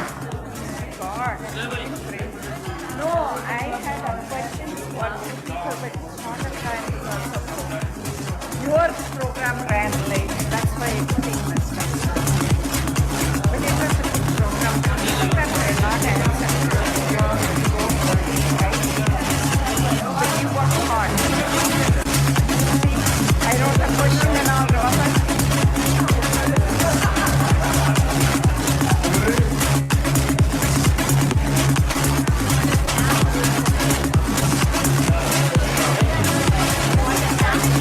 Yes, we want you on any chair you like. I'll wait for somebody else. Good afternoon. May I request the CEO Forum speakers to take the dais?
Yeah, sure. Good afternoon. If you could all please be seated. We're going to have an excellent session of the CEO Forum. This is going to be a very impactful event. And we have with us 16 who is who in healthcare sitting with you. And so since we are running a bit behind, we want to start. We have a very packed program.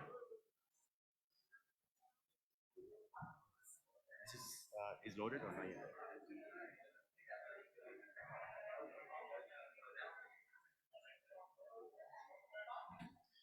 Thank you.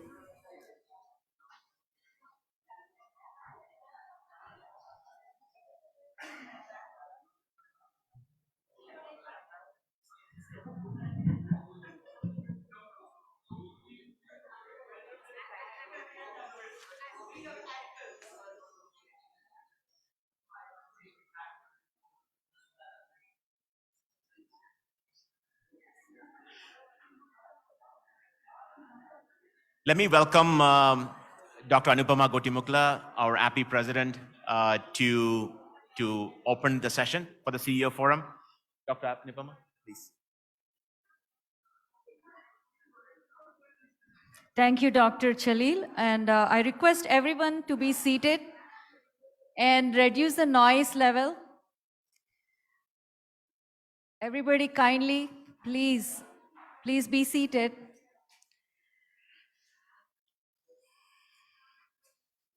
All right.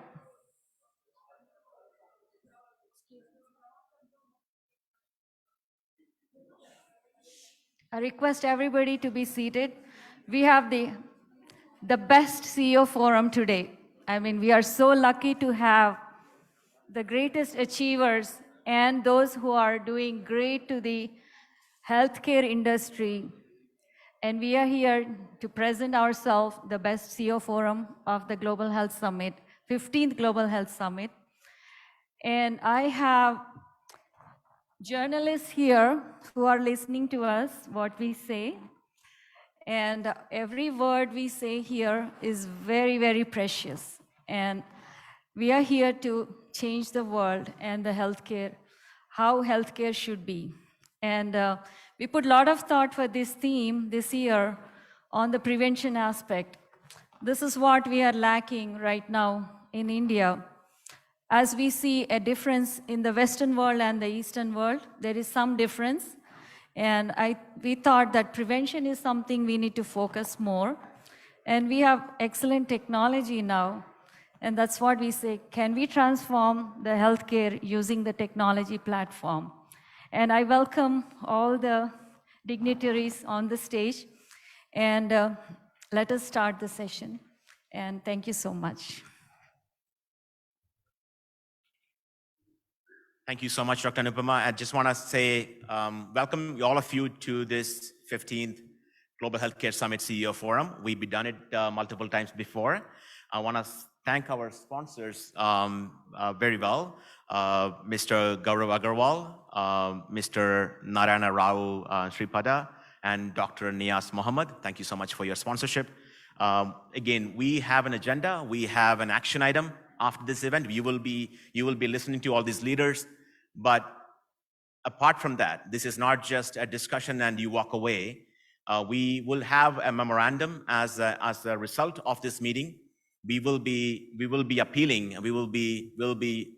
to the government of India, to the Prime Minister's office, to set up a preventive task force in this country. So let me show you the agenda for today.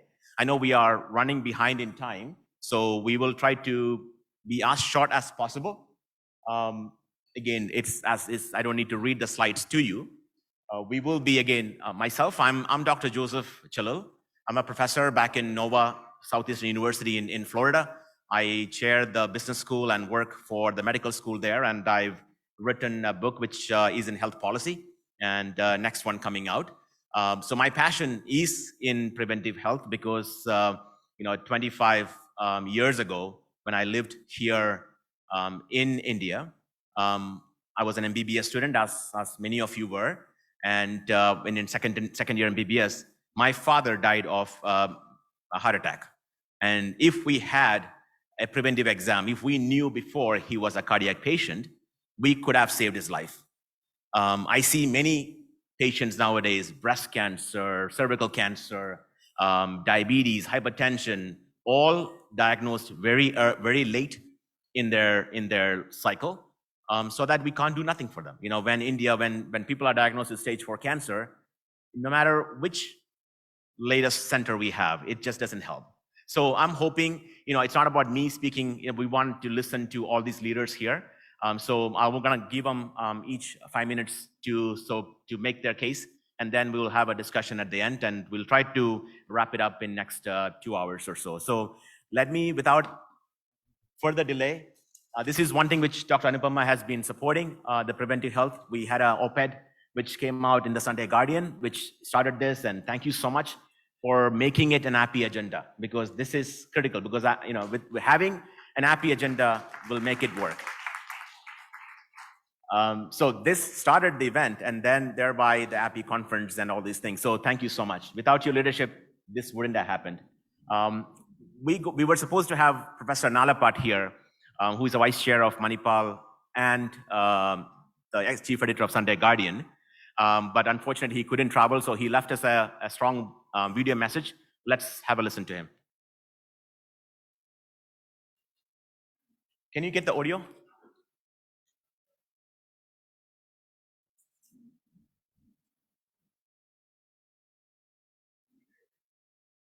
Sorry.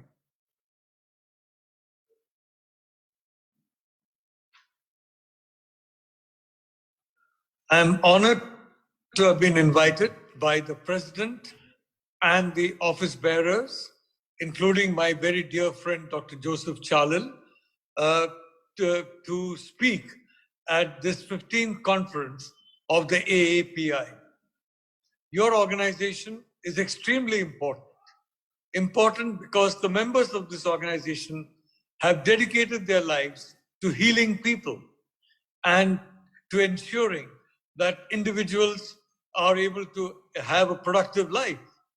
They are dedicated to the cause not only of curing, but of preventing illnesses from coming about. They are dedicated to the cause of finding breakthroughs in methods of treatment, methods of care, methods of aftercare. Not only finding new such ways, but refining existing ways so that these existing ways may work better.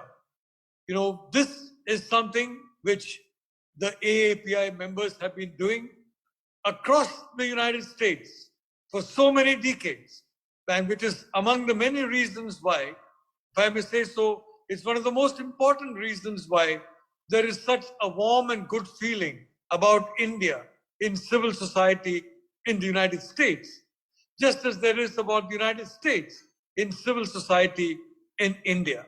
Let's not worry about the attitudes of governments. For a long time in India, certainly until Prime Minister Modi came along, there was some distance between Delhi and Washington. And a lot of that was caused by the fact that in Cold War 1.0, between the United States and the USSR, India was very definitely tilting towards the Soviet Union. And in many ways, it was on the Soviet side. Let's be honest and admit that. Today, we are in the era of Cold War 2.0, between the United States principally and China principally. And Cold War 2.0 is dedicated on one side to dominating the Indo-Pacific, dominating the Eurasian landmass, and after that, dominating the rest of the world, including the far shores of the Atlantic Ocean, where the United States lies across from Europe. And the other strong group, which is basically united in seeking to ensure a free, open, and inclusive Indo-Pacific, a Eurasian landmass that is not under the control of a single power. We have lived through that very short unipolar moment when the United States was the sole superpower. That's over now. Well, unipolarity is not the future of mankind. Multipolarity is. Multi-ethnicity is. As diversity is. The diversity of opinion, the diversity of thought, the diversity of action that is so common in democracies and which is sought to be restricted in authoritarian dictatorships. Well, we do not want to replace the American unipolar moment, brief though it was in the 1990s, with a unipolar, not a moment, it could be a minute, an hour, who knows, of an authoritarian power, a power in which entire control is with a single party, and a single party controlled by a single group of individuals, and that group largely directed by one individual. We do not want that situation, definitely not in the Eurasian continent, definitely not in the Indo-Pacific, definitely not in the Atlantic, definitely not anywhere else. But that will kill democracy. It will kill the foundation of knowledge, which is freedom of thought, of expression, of belief, of diet, of dress, of lifestyle that is cherished by we in India and the citizens of the United States. I would like to say that I am deeply honored to be here today for the simple reason that in the era of Cold War 2.0, it is essential that India and the United States fashion a strong partnership. In this partnership, the organization that you represent is, if I may say so, one of the strongest buckles binding together the two greatest democracies in the world. Through your service, through your example, through the glory of the science to which you belong, you have created an immense fund of goodwill in the United States for India. And if I may say so, through interaction with your family and friends back home, and you come visiting the mother country, your ancestral country, every so often, and that's a very welcome thing. You ensure that we in India understand that the United States is a complex and wonderful democracy, as people in the US understand India is a complex and wonderful democracy. In this geopolitical world of Cold War 2.0, one of the most important instruments of freedom, make no mistake about it, is the AAPI. The work it represents, the example it sets, the vision it has is among the strongest weapons that we as democracies have to ensure the partnership of India and the United States as we navigate the turbulent world of Cold War 2.0 and the complex world of the 21st century. I would like to say only one thing. Once again, express my gratitude for having invited me, express my thanks for that, and I would like to say, God bless my country, India, God bless the United States, God bless the AAPI, and may I say, God bless humanity, the humanity that we all seek to serve. Namaskar, Jai Hind. Thank you, Professor Nalapad. Let me introduce Dr. Juby Nara. Again, she's the Vice President, Head of Medical, Respiratory Allergy Gastroenterology at Sanofi Genzyme. She's a public health physician involved in developing specialty pharmaceuticals, vaccines, biologicals, and even direct-to-consumer products. And she has been a part of 50 new medicines successfully launched, including vaccines in the US and globally. Dr. Juby, thank you so much for flying from US to be here at COVID time. So welcome. Thank you, everyone. Again, thanks for this opportunity to be here and to be able to address this group of partners. That's what I call it. All partners in this. Those of you who heard me speak earlier at the Women's Forum, that was directed with one goal in mind, and that was really to make improvement and continue the continuum of our movement. But here at the CEO Forum, what I want to focus on again is the theme of prevention, focusing on how we can use technology to improve that. And some things that unfortunately are happening despite what we all know as physicians and those of us who have exposure. So essentially, prevention, breast cancer, cervical cancer, things like all diseases associated with smoking, heart disease, COPD. These are things that we can all prevent or detect early enough so that we can reduce morbidity and mortality. And in this partnership, it's not just the physicians. There are so many industries out there that are either producing products to help decrease this or to treat this. I think it's important to leverage those partnerships. And in today's digital world, it is important to optimize that digital technology. We can reach more people. We can help increase awareness. It's not just so, I see Indian movies, for instance, and sometimes they say, oh, smoking is injurious to your health. That's not going to do anything to somebody who's going to watch a movie. They'll be like, okay, move on. If you don't show them the consequences of smoking and show them what can happen because of it, it's not going to change them. As a student, when I did my MBBS, when they were chopping off the mandible because of cancer here, given the smoking exposure, that made a difference. If you think about it, if that person saw that and knew that way before, would they have considered more in trying to stop? When I landed in Delhi on the 3rd of January, I came out of the airport and we have to go through customs immigration. It's this huge line. And while there's no smoking there, I smelled so much smoke.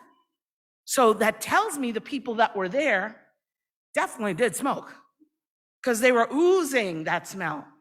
And it's not just active smoking. What about the effects of passive smoking? COPD is still in the top 3 in many countries. Chronic obstructive pulmonary disease, where finally you just can't breathe anymore. We need to effect change. And I work in a pharmaceutical company, as do many others, even if we're physicians or those that are not in the medical line, but other areas. Partnerships with pharmaceutical companies are relevant. So as physicians, we should push for that. So I step in the physician realm, and I'm also in the business realm. We need to have partnerships with these people so that we can promote what needs to happen, and that is wellness, health, reduction of morbidity and mortality. And again, it's not just smoking. There are many areas, so that's just one big impactful area. But in India, let's think about the enormous diseases that are taking a toll on our people, especially those of lower socioeconomic strata who do not know, who are not able, or maybe can't afford it. Let's go out there and do more. So with that being said, again, thank you so much. And I hope that we can all continue to partner to make the changes we need to see. Thank you. Thank you so much, Dr. Juby. And without much delay, let me invite Dr. Anuj Maheshwari. Dr. Maheshwari, Professor Maheshwari, is the current governor of the American College of Physicians India chapter and the vice president of research for Society for the Diabetes of India. He's a fellow of the AC, American College of Endocrinology. He's a trained diabetologist and a metabolic physician, professor and head of internal medicine, BBD University, Ghaziabad Road, Lucknow, honorary physician and diabetologist, Sri Hari Kamal Diabetes and Care and Research Center, Jeevan Sahara, Lucknow. So welcome, Dr. Yeah, thank you. Thank you. First of all, greetings from the American College of Physicians of India chapter. Although I am also from RSSDI people has talked yesterday. So I shall be representing today from American College of Physicians India chapter. And I shall be talking about how can we really work together to make the health conditions better in India. API is definitely a new forum for me. I'm listening for the first time the people or members of the API today, attending the first time, and it is altogether a different meeting. A number of inspirational thoughts and number of inspirational words I have listened since from morning session. But when we talk about the healthcare challenges in India, what the biggest challenge we find, that is the population. We are carrying 1 billion and more, and this is the second most populous country in the world, which is having the death rate definitely declining, but the birth rate is not coming down. It is going on the rise and rise. And we are really making our healthcare system overburdened. Despite producing 67,000 doctors every year, our doctor population ratio is at half mark what is suggested, because most of us join SAPI. So that is the biggest issue, because we are not giving them better quality of the living standards, better quality of the system here. For that, we has got this problem. And when we started this pandemic, all have been exposed. Healthcare system has come onto the actual where we could really found it is crashed with this pandemic. And why did it happen? Because we were really not knowing when this is going to happen. We were not using our healthcare facilities before enough. Because of not using those healthcare facilities, we were not actually prepared for the pandemic kind of the situation. Our population is poor, our population is less educated, illiterate. They don't know what the facilities government has made. They never go to the primary healthcare centers. They never go to the doctors for their routine problems. Many of the times, even they don't go for the birth of the child to the hospitals. So when the pandemic has come and they were not finding anything there, they were really helpless, and the healthcare system has got really crashed like anything. But we know that awareness drives works. In India, 25 years before, nobody was knowing and nobody was expecting that we shall be able to stop smoking at the public places, but we did. We stopped the smoking at public places, and not by making the fine, but by making the awareness. Now you cannot do the smoking at public places. So definitely the awareness works, and we can do really work together to make the awareness more and people more for this healthcare system to be having their faith in this healthcare system. Health expenditure is definitely much lesser in country. In our country, people think that this is going to be the dead loss. They don't think that it is going to be give some outcome. That's why many people don't invest in the healthcare. Even government also don't remain very much interested to investing to the healthcare system. Poor patient-doctor relationship, we know that, and most of the expenditure which is being done and whatever the contribution is coming, that is from the private sectors. So what is the problem? Problem is that our primary healthcare system is at the verge of collapse. Our primary healthcare system is actually not working. In the 75 years of the independence, we have made this primary healthcare system up to the 70s or 90s quite good. But after that, when post-graduation has become the competition and everyone wanted to become the tertiary care system, nobody is willing to go for the primary healthcare, then primary healthcare started collapsing. And we don't have any way how to make it better. Another important problem for India is that we are not having enough amount of the publication. We are not having the good quality of the research. And you people from the API can help us in doing that. You can guide us and you can tell the right thing to the Indian counterparts of your friends, that how to do the data keeping, how to get out of that data's good amount of the research. I was reading that API is interested to make the guidelines for the prevention of the diseases with the Indian doctors. But where would these guidelines come?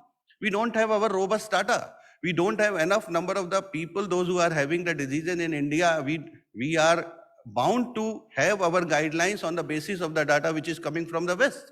So until unless we are not having our own data, this will not really be very much effective. And whatever the guidelines we shall be making would not be very much real for the people of our country. What is the problem with the Indian research? Indian research is mostly the unidirectional. Mostly it is for the personalized gain. It is not for the population gain. We don't do the research for the industry. We don't do the research for the public. We do either it's for the industry or it is for our own promotion.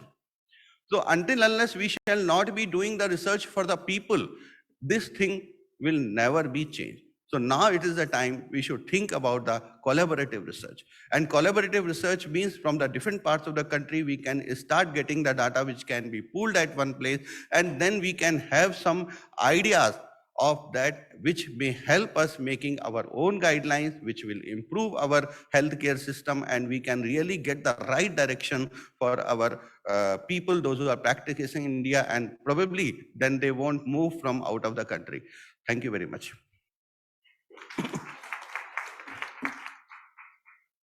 Thank you, Dr. Maheshwari. Dr. Karthik Anandaraman couldn't be here in person, but he's the Chief Operating Officer of Roche. Without further delay, let's listen to his message. Hello, good afternoon, everyone. My name is Dr. Karthik Anandaraman, and I am the Chief Operating Officer at Roche. I take this opportunity to thank Dr. Joseph Chalil, also Dr. Anupama, Dr. Rudhya for inviting me to this American Association of Physicians of Indian Origin 15th Annual Global Healthcare Summit. It's indeed a pleasure to be a part of this prestigious event. I do understand I would have loved to come there in person and present, but given the new rise in the cases during the COVID pandemic and potentially a third wave, I'm joining virtually nevertheless, but definitely really look forward to a fantastic event. I do understand the key theme for this conference is technology, telemedicine, and technology transformation in healthcare. So I thought of actually making a quick presentation on what my observations have been working in the pharma industry, the medtech industry, in terms of how physicians are looking at digital transformation. So I think technology also is not just about connecting a physician with the patient during the course of the pandemic or beyond, as to how we can actually enable healthcare services to reach the periphery. Technology also has its due bit in terms of making sure that physicians have got their strong digital footprint in terms of having a very strong online presence, which actually drives a lot of patient traffic to physicians, to their clinics, to their offices, to their OPDs as well. And we've seen that happen with some of the very accomplished clinicians. So I wish to share a brief presentation here, which actually talks about how digital transformation is happening amongst physicians and what are some of the key learnings for industry at large, including medtech companies, pharma companies, etc. So here is a brief presentation that I wish to make, and this presentation is thanks to BCG, and BCG, or the Boston Consulting Group, as we see, is basically has made a very nice analysis on what are the key trends that they see in the pharma industry in terms of having digital engagement through pharma. So I would just share my screen, and this is a brief presentation that talks about key insights about how digital transformation has happened during the course of the pandemic.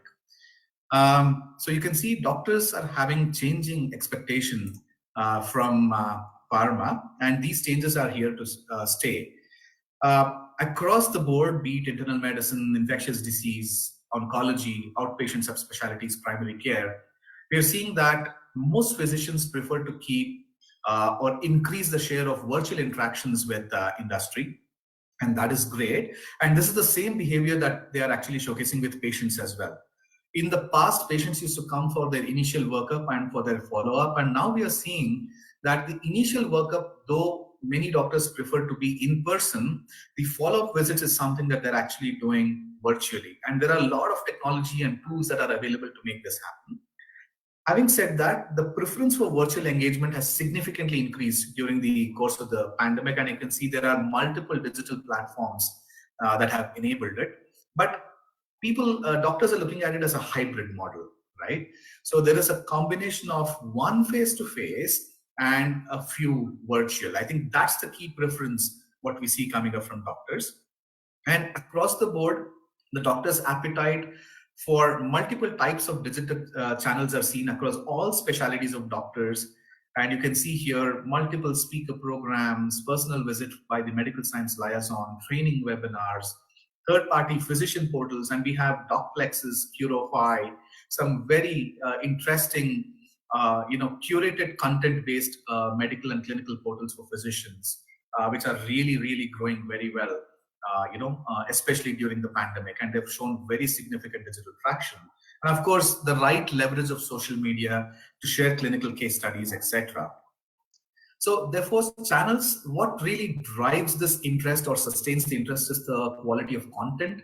Therefore, channels that are rich in content are considered to be more effective by MD physicians while they're interacting with the medical and science personnel of the industry. But having said that, as I told you, it's more of a virtual interplay or a balance between virtual visits and the physical visits. But yes, definitely the world is changing. For new launch products, personal visits are still preferred in the initial phase, but the follow-up conversations and communications could very well be virtual, and that's the trend that most physicians are kind of preferring.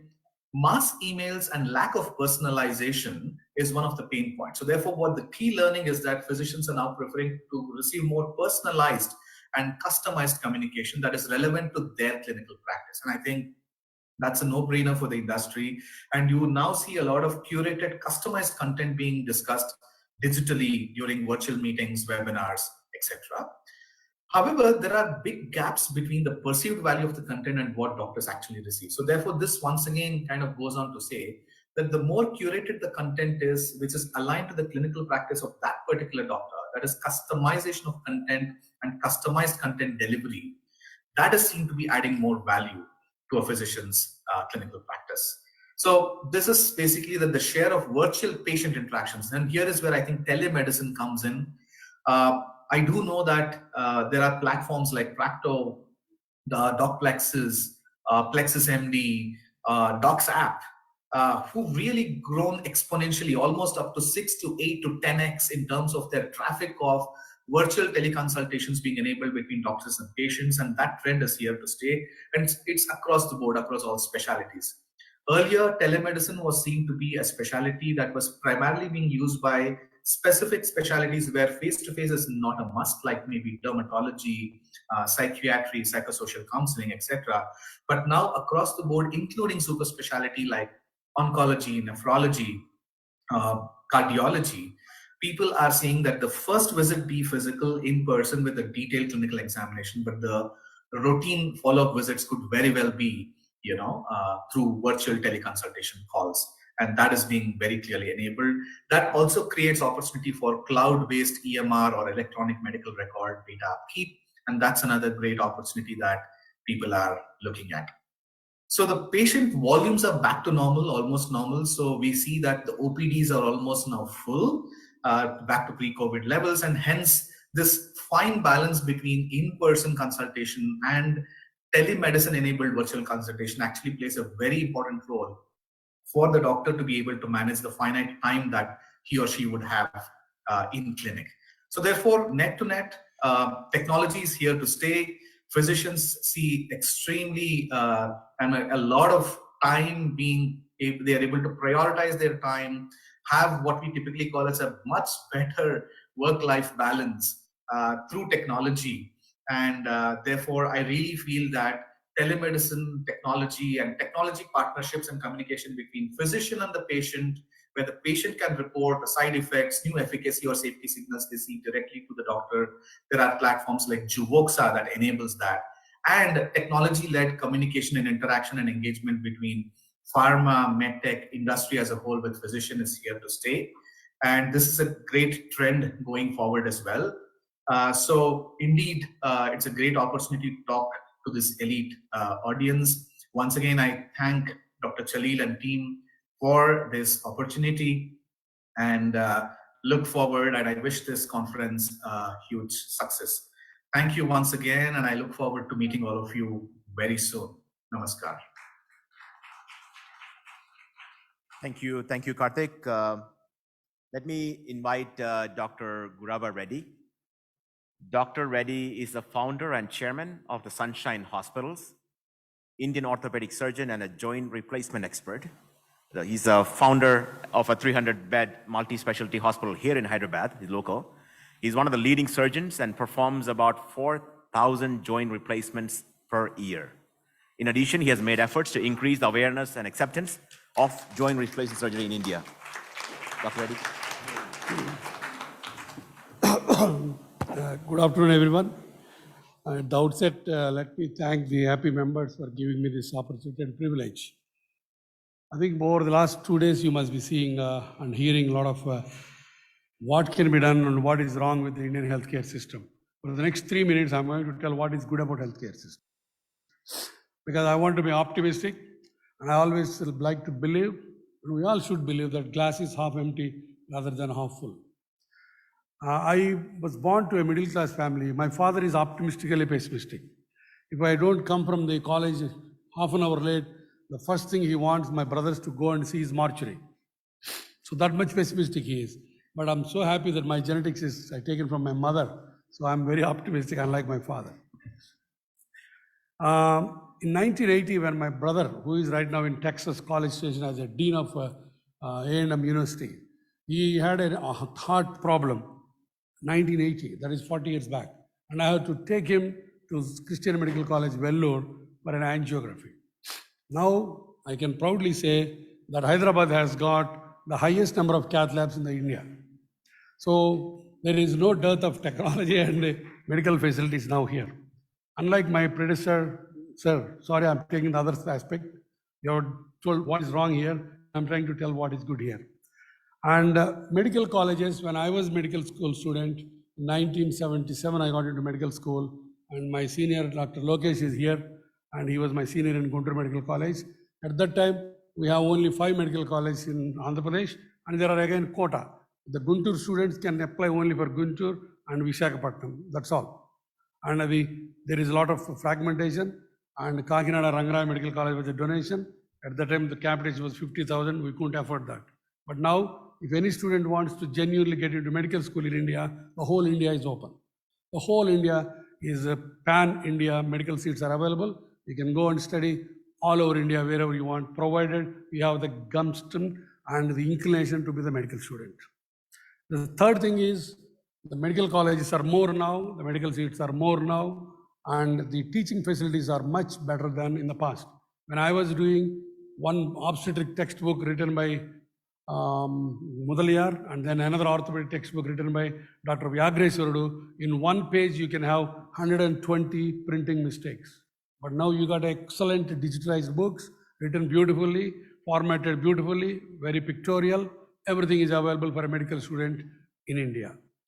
And coming to the opportunities, when we were medical students and when we graduated, there were not many.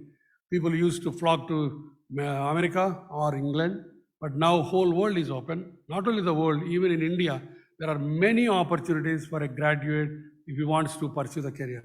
There are a lot of pharma opportunities. You can go into the research. You can go into, just like our the president of the pharmaceutical companies are there. A lot of doctors are in demand. They can go into public health. They can go into corporate hospitals. A good qualified doctor is worth 5 lakh rupees a month now. A good postgraduate in India. There is no dearth of it. An orthopedic surgeon, my branch, I always tell, as far as these roads and vehicles are there in India, a properly baked MS orthopedic surgeon can earn 5 lakh rupees a month right from the year 1. So no more the doctors need to starve. So opportunities are more now. And all surgeries can be done fraction of cost here. I'm a robotic joint replacement surgeon. I do 4,000 joint replacements here. I do 25 to 30 joint replacements robotics in India one day. And this is a fraction of cost. A robotic joint replacement in New York costs, let us say, $25,000. And here it costs not more than $5,000. The same implant, the same technology, the same expertise. So that is why medical tourism is much more. And for your kind information, starting from the lung transplants, the liver transplants, kidney transplant, heart transplants, you ask for anything which is done in America, that is done in India. As simple as that. And I'm sorry to say that a lot of my brothers and sisters who are in America have got a very skewed impression about the critical care and the intensive care of the India. No doubt, I admit that we have got a long way to go, but still the picture was not that dismal when you left India. Now, even critical care departments are much, much better. They save thousands of lives, and COVID is one of the classical examples. The way our critical care people, the way our healthcare professionals in the corporate setup, including the government setup, Subhakar is here, my junior, who was the chief of respiratory medicine in government setup, the way we tackle the pandemic is definitely commendable, except for second wave when there was a bit of a hiccup, but that's always there. So the way we dealt with COVID is tremendous. And third thing is, this is at the fraction of cost. The outcomes are the same. And then doctor-patient relationship. In America or England, I was in England for 10 years. After Friday, 5 o'clock, nobody can reach me. But here, once you are a doctor, patient can reach me 24/7. You might think it is a burden, but I think it's a privilege. So that is the doctor-patient relationship, which is nowhere found in the world except in India. And I'm sure, and I'm very proud to say, all the Indian doctors of API are the most sought after in America. Am I right? Same is the case with England, because you put the heart into your practice, unlike others. So that is a beauty of our this one. Coming to the primary healthcare, no doubt there is still a long way to go. All is not hunky-dory. But having said that, we have moved a long way. If you see the positives, the infant mortality rate is much less, and the life expectancy is much higher. The availability of the healthcare facilities are, if anybody travels 100 kilometers now, there is a specialist in India. I can tell that. There is nowhere in the, like in the past, no doubt there are some segments or corners, but there's very few. Any woman, if she wants, she can have a proper delivery in a proper gynecologically based healthcare center. So coming to the technology, what we are talking now, as I said, we got all the technology available. There are telemedicine available. There are smartphones. The highest number of smartphones are in India. Even in a Bombay, Dharavi slum, people have a smartphones. They go online to order Nike footwear. Okay, so that's it. So these guys have got smartphones. Now they are looking into healthcare. They are asking for doctors. Practo. There are 25% of the Practo people are from the rural places. So these people know how to reach the doctors. So there is definitely light at the end of the tunnel. And India is definitely a better place for healthcare now. There is no doubt about that. And the whole globe is looking at India because the numbers we have are tremendous. And the way we deal with these numbers is unparalleled. Nobody can do that. And that is in a democratic country. Unlike China. China, you are forced, but here it is a voluntary thing. So I am proud of my country. I am proud of my doctors. I am proud of my nurses. I am proud of my healthcare system. Thank you so much. Thank you so much, Dr. Reddy. Let me invite Dr. Vikas Bhatia. Dr. Bhatia is the director of All India Institute of Medical Sciences in Hyderabad and the founder, dean of AIIMS Bhubaneswar since 2019 or till 2019. He has been instrumental in commencing the OPD and teleconsultation facilities, developing 19 departments, labs, ICUs, executing indoor and COVID care service in AIIMS Hyderabad. So, Dr. Bhatia.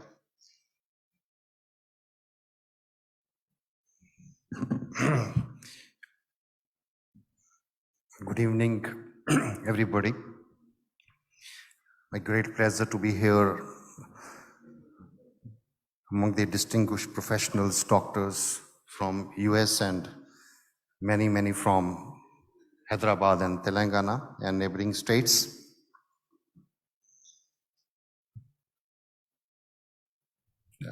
I was going through the brochure and the activities. The theme is adopting a village. When I was a medical student, I was planning to become a medical student. I used to live in Chandigarh at that time, and there was no medical college in Chandigarh where I could do MBBS. Because Chandigarh people, they don't have the domicile. That time it was very strict for Punjab or for Haryana. So I had to appear and I reached Sevagram. That's the Mahatma Gandhi Medical College, Institute of Medical Sciences in Sevagram.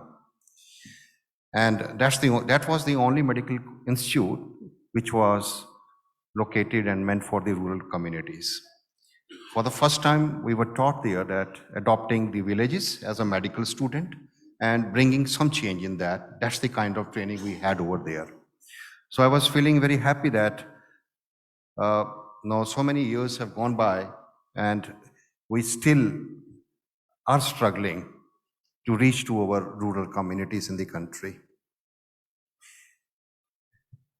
When we see the transformation in our country, in India, we all, why I was telling that there was no medical college in Chandigarh, that's in 1981. A place which is that time, which even now is well ahead in terms of per capita and facilities.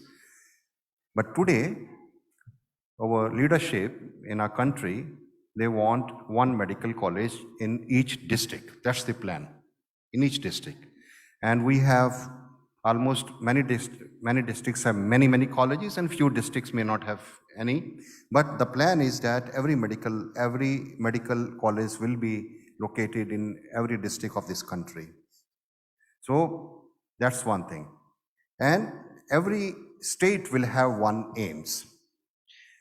We used to have one AIIMS. We all have grown up and seen only one AIIMS, which we have seen for last 6 decades, 65, 66 years old now. But now gradually we are reaching out to closer to the people now. Everyone who can in a village from Telangana reach to AIIMS New Delhi. It's not possible. I tell you, even people will hesitate even when we have the full functional AIIMS in Hyderabad, which is about 40-30 kilometers from the city, that's called Bibi Nagar area, on the Hyderabad-Warangal highway. It will still be very difficult for the rural people to reach to that place. The question is that we learned, we have seen it, how we can reach closer to the people, because the common man, a poor man, still cannot afford the medical particularly which needs a lot of attention, which needs a lot of money, which needs a lot of skill-based professional approach and management. Even if we are planning, I was in the AIIMS Bhubaneswar as Dean, and when I joined there in 2012, we worked from the tin shed for 1 year. Today it is one of the, after New Delhi AIIMS, it is one of the most reputed institution and sought after, and it is imparting all specialties and specialties, MCS, DMs and all that. We started 57, 58 courses over there in that period. Now I have been given responsibility to establish this institute in Telangana, because Telangana came in formation in 14 and the government wanted here that they should also have their own AIIMS. It's relatively very new. The third batch of MBBS will be joining soon, and we have starting admissions for the MD will also begin in January. Students will be joining. And when I meet people, I am now able to understand a little bit of Telugu, but when I meet people, and it's located in a very underprivileged, poor people in that place, just close to Hyderabad. Just move out and see that what is the situation.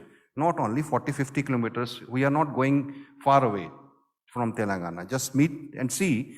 People are so happy there to find that services have reached to them. Within few days, within few weeks and months, we see so many people are coming and hoping.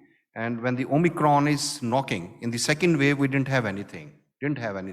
We were struggling to even get the oxygen cylinders. We didn't have any indoor, but people came forward, they helped us. But now we are prepared in between. We have our ICU. We have prepared for the 100 beds with the oxygen concentrators, and we got 2 oxygen plants from the government of India. We have started OT. So whatever services we could do, but it is definitely services which are going very close to the people, to the rural people, to the underserved communities. And look at them, they feel so happy. I have seen those poor people in Bhubaneswar, people coming from West Bengal, many districts, and standing at 4 o'clock in the morning, 6 hours for waiting for the OPD slip. Sometimes they put a stone that, that's the kind of queue they make. It's very surprising when you work and see how the people aspire and how we are able to reach out to them. Now, as far as technology is concerned, we need to relook at the teaching and training program also, because COVID has taught us many lessons. And we are possibly hoping that the COVID will be over in this year, 2022, and scientific evidences may, if until there is a mutation, we hope that in next 6 months or 8 months, we are free of this COVID from the entire world. We are proud of our nation because we are the one who has got one of the largest campaign against the vaccination, against the COVID vaccination going on in our nation. Just 3 days back, this has started for the adolescent boys and girls, 15 to 18 years. And today I have to speak on Doordarshan also. And they are so excited, the young boys and girls. They are very happy to come to the hospital and getting vaccinated. We started from 3rd Jan. What we need to do is that 3-4 things, if we can really get some help. And I'm very happy that there is a lot of difference within these states. I've worked in north, south, east, west, all parts of the country, traveled across the country and close to the people, including Uttar Pradesh, traveled 55 districts. So I can understand what is the need and what people need. People, even if we have a full functional 45 specialties and super specialty hospital functional in next 2 to 3 years, even close to AIIMS, close to Hyderabad, people will still hesitate to come because they can feel lost in a big hospital. So how this gap can be filled up, how we can reach close to the people, the entire Telangana can be reached within 5 to 6 hours. Hyderabad is nearly in the center of the Telangana. So sometimes I feel that when we have a full functional hospital, which is giving nearly free treatment to the poor patients, free education to the medical students, is totally free and is very well made, then people sitting 300, 400, 200, 300 kilometers away from this institute, how will he come here and get the treatment? So we need to make a mechanism, because the super specialist and the specialist will still not go. We have been talking about this, but this gap will still remain. So we need to go closer to them. We need to take medical care, health care closer to them. Our primary health system has improved, but still it is lacking, is way behind. We need to develop point of care technology, diagnostics and therapeutics. We need to develop the digital care. We need to have the platforms. We have e-Sanjeevani during the COVID, and those platforms we used, where because patients were reluctant to come, and we were also, doctors, the OPDs were closed during the second and first wave. So all that really helped. So COVID has taught us many things. So these are the things, lessons which we have learned. And so thank you very much. And we hope that through this organization, we need a lot of collaboration. We look forward to that. And one of the main area, one theme which is in the mind of the government of India is on the research collaboration. How we can reach, because a lot of institutions are even within the state here also, but we work in isolation, we don't work together. So we need to look at many more things and sit together, look at the technology which is there. So thank you very much. We hope to have a COVID-free world in 2022. With these words, I once again say thank you and wish you all a very happy new year. Thank you. Thank you so much, Dr. Bhatia. Let me invite Dr. Gaurav Agarwal, and he's the Managing Director of IITPL and co-founder of Innovation Healthcare Private Limited, with a targeted turnover of 200 crores in 2022. And he's among the top 15 medtech manufacturers in the country, out of nearly 1,000 manufacturers. 20 plus years of experience in nurturing, leading, and scaling up startups. Gaurav, please.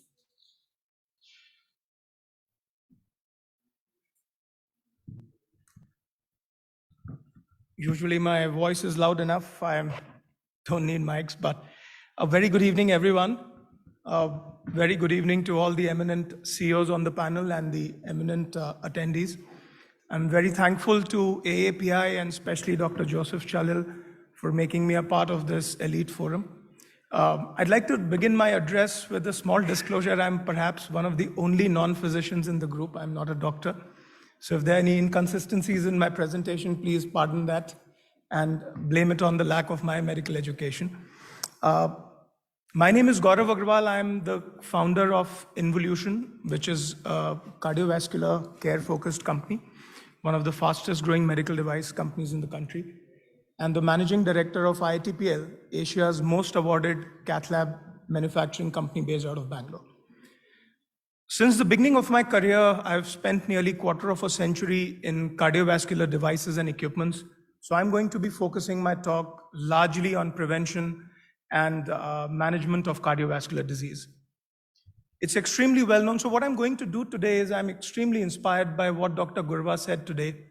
And he brought a lot of optimism to the dais. And I'm going to cut short my actual talk, which was on prevention of CVD, and just spend about 2.5 minutes at the end of my address to tell you how the new India is shaping in terms of medtech. I only know medical devices, and I want to share that optimism with a lot of you who are not from India.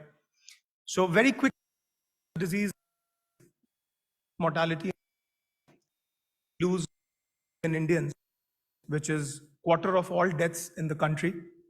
And if we were to just estimate the magnitude of this problem, in the 2+ years of pandemic, we've lost about 5 lakh Indians, according to the official data. And cardiovascular disease alone kills 30 lakh Indians every year, 6 times the number of the pandemic that has shook the entire world. That is the proportion of the disease. Now, ischemic heart disease and stroke form nearly 80% of that disease burden.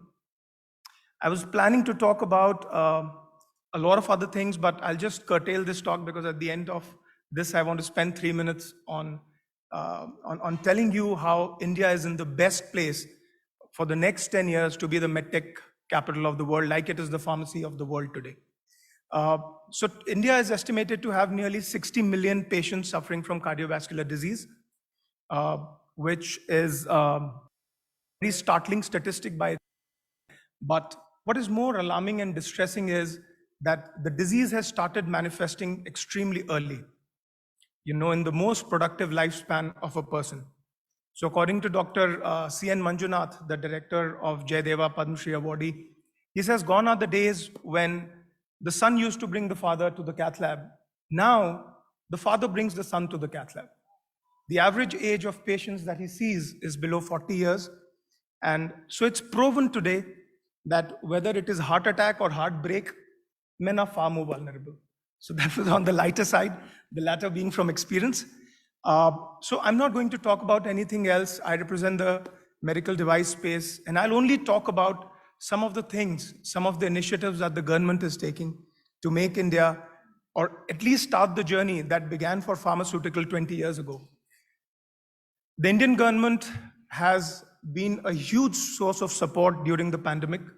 When the pandemic struck in February, we got a call. I was part of a panel from Niti Aayog, and the government said that you're a medical electronics manufacturer, but we have no capacity in manufacturers, oxygen concentrators, and several other equipments, N95 masks, you name it, and we had PPE kits. And today I'm proud to say that India manufactures 80% of the global ventilator demand. And in Visakhapatnam, there is the largest medtech park in the world, Andhra Pradesh MedTech Zone, which is a shining example of what can be done with the right vision and execution. It is brilliantly led by a visionary, Dr. Jiten Sharma. We have the capacity to produce 2 lakh ventilators a year. We produce more than India's. India does about 11 lakh RT-PCR tests a day. And one lab, Mall Biodiagnostics in Andhra Pradesh MedTech Zone, produces 18 lakh tests every day. More than India's everyday demand is produced in Vizag alone. India had a need for 60,000 oxygen concentrators. There are 2.5 lakh oxygen concentrators being built in Vizag alone. So I just want to tell you that all is not lost. I think the government this is the most enabling time for someone to be a medical device manufacturer. And I would strongly urge this elite forum that this is the time for you to nurture startups like ourselves. I mean, we are not a startup anymore, but there are 300 incubators in the country nurturing 6,000 medtech companies in some small form or shape. You know, I would strongly encourage you to encourage them with seed capital. And India today is at $25 billion odd in terms of the medical device market, and slated to get to $500 billion by 2025. So we are growing at a compounded annual growth rate of 28%. I'm extremely proud of having contributed very humbly to that growth. And I tell you that in the next 10 to 15 years, I believe we are on the cusp of a revolution, and India will also become the medical device capital of the world, like it is the pharmacy of the world. Thank you very much for patient listening. Jai Hind. Thank you, Mr. Agarwal, and thank you so much. I see Dr. Sangeeta Reddy is here as well, CMD of Apollo Hospitals. But let me invite my friend Shekhar Satyaraju, who traveled from US as Senior Director at Takeda Pharmaceuticals. Thank you, Shekhar. Good evening, everyone.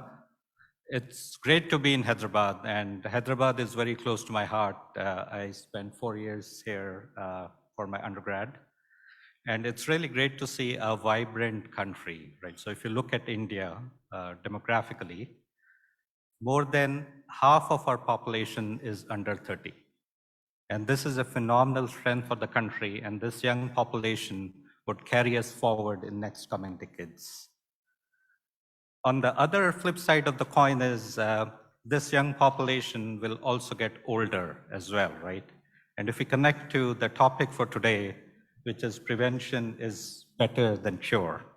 It's very important to make sure, appropriate diagnosis is there so that we can prevent a lot of catastrophic events down the line. When I was trying to think of a framework, what we need to do to ensure this prevention, so I could think of 4 pillars. And those 4 pillars map very nice with API name, AAPI.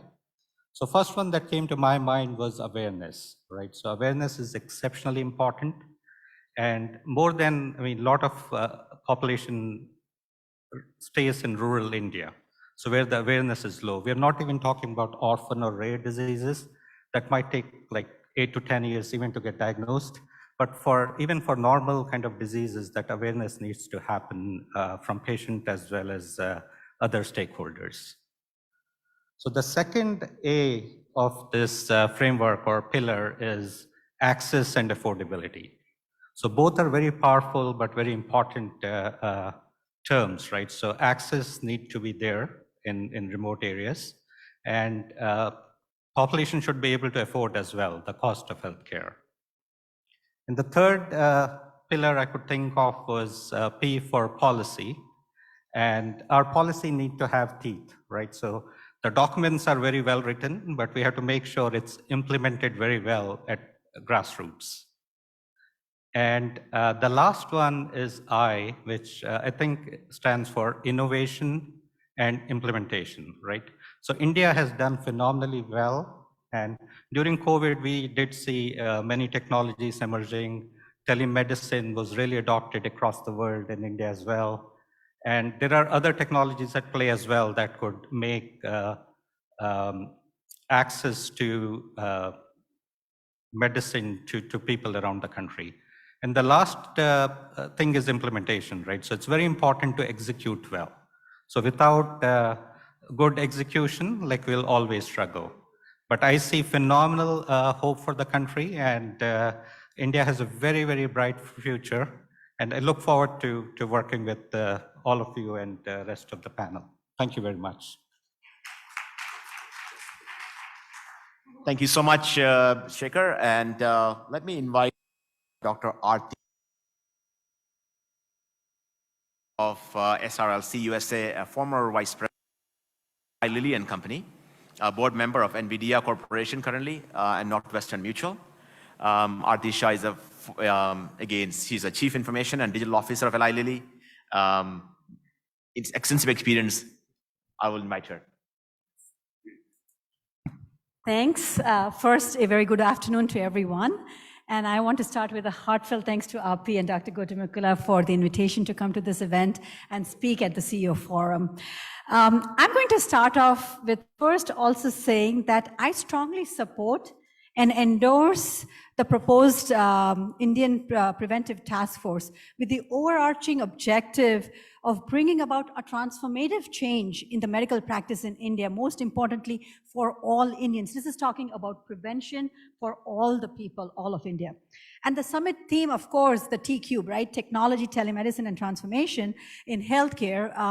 My comments are based from my almost 3 decades of experience in healthcare, pharmaceutical drug development and research, digital health, advanced analytics and data sciences. I'm going to bring in the analytics part too.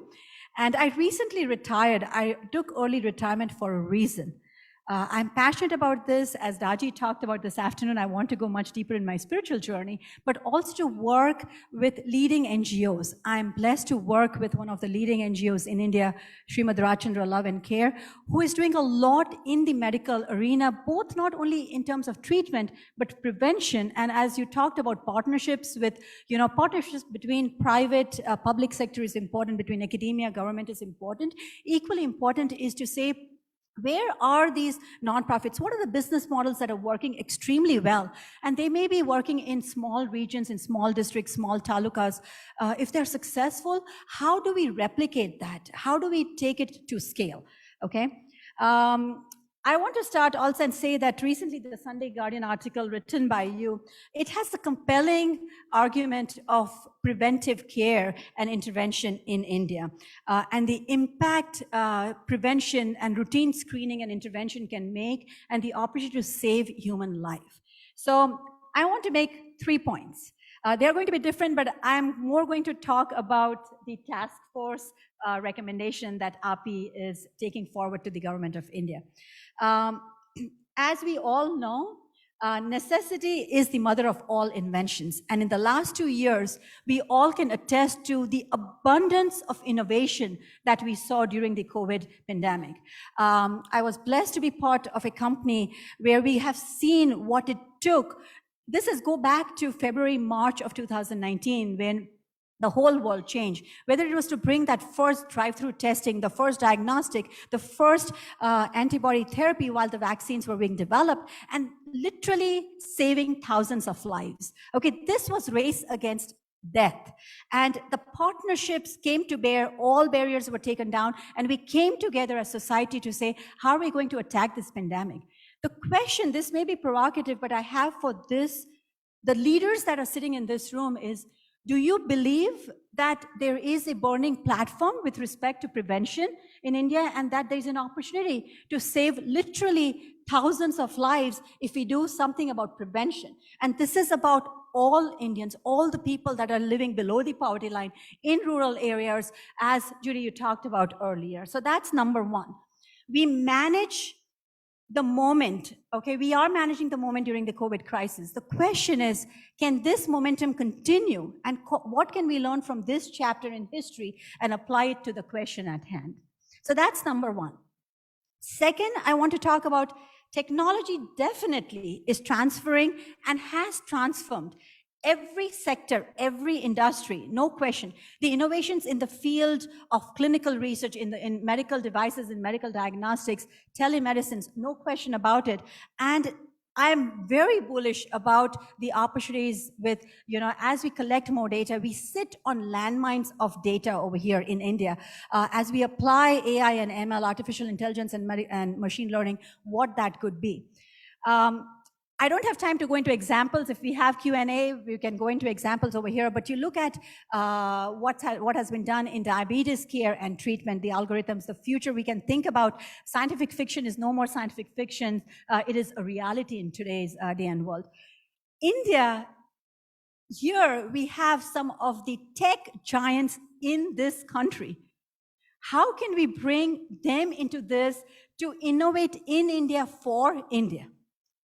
You have to think about this and make them very, very strong partners along with all the different partners in the value chain. And the third point I'm going to come about, and this could be seen as selfish, but I'm bringing this example from this particular NGO, but we have to think broadly. I think it would be a missed opportunity if we don't bring in the NGOs that are working superbly in India. One particular case, so of course I'm associated with Srimad Rajendra Love and Care, and just 2 days ago, I had the opportunity to go and visit the Srimad Rajendra Hospital, a 100-bed hospital serving the most underprivileged population in the areas of South Gujarat. This is the Dang area, people making hardly $1 or $2, have no means, okay? And they have done something amazing over there.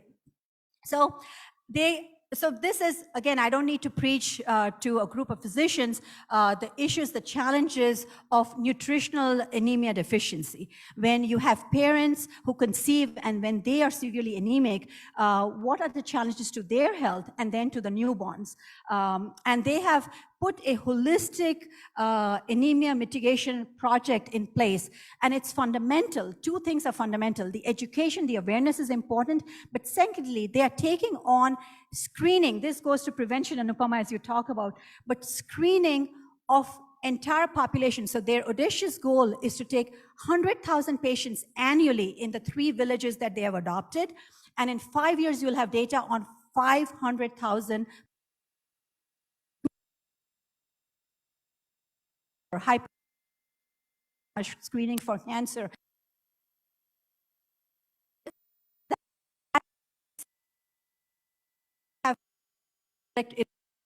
In an electronic fashion, and what this potential will be. So that is the power of when we talk about prevention and screening, that is one thing that's important. They kind of deliver 100 to 150 babies a month.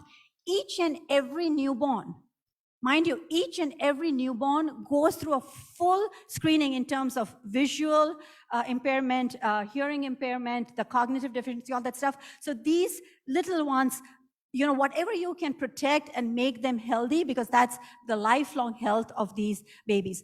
The reason I bring this up is while we are advising the government of India to put this task force together, it will be probably months or years before the protocols in terms of treatment guidelines for prevention are put together. In parallel, there should be an and. Take NGOs like this who have shown or who are working in, and take them and say, how do we expand them? How do we bring these NGOs together who are working with the workers of ASHA or the Anganwadi workers on the ground and can bring it together to again, get the success stories as the protocols are being put together. So my last point over here is going to be, you know, in terms of just practical advice, when you take on transformations like this, how do you take the theory and the practical together? I've been taught that, okay, think big. It is an audacious goal. Start small, but move fast. We cannot be just debating and debating and debating and discussing this. Partnerships, as many of my colleagues have talked about, is key. And let's bring the experiences and partnership together. And lastly, as my spiritual master says and has taught us, you cannot change the whole world, but you can definitely change someone's whole world. Friends, we have an opportunity if we cooperate together, come together, support API's initiative to change the world of literally thousands and millions of Indians. Thank you very much. Thank you, Dr. Shah. And I know we have Dr. Sangeeta Reddy here. Again, if anyone knows about innovation and creating well visits, annual physical exams, Apollo did that, you know, decades before executive physicals, you know, all of us were proud of. So let me, because we moved your slide to the last because we weren't sure what time you were arriving, but Dr. Sangeeta Reddy is the global healthcare leader, an Indian entrepreneur, and a humanitarian. She's the Joint Managing Director of Apollo Hospital Enterprises Limited, Asia's largest and most trusted healthcare group. Dr. Sangeeta Reddy is also the immediate past president of the Federation of Indian Chamber of Commerce and Industry, passionately committed to transforming the healthcare system through technological advancements. She accelerates positive transformation for effective healthcare service delivery. Dr. Reddy, please.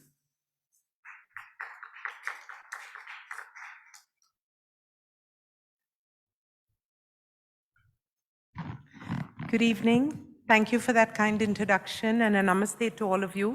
First, a very, very happy new year. And also equally important, let me congratulate and thank Dr. Anupama for this opportunity to be here and the great leadership she's shown at API. And in the very same breath, let me congratulate every single one of you, members of API, great leaders on the dais, for everything that you have done to contribute to the healthcare of the country and the world.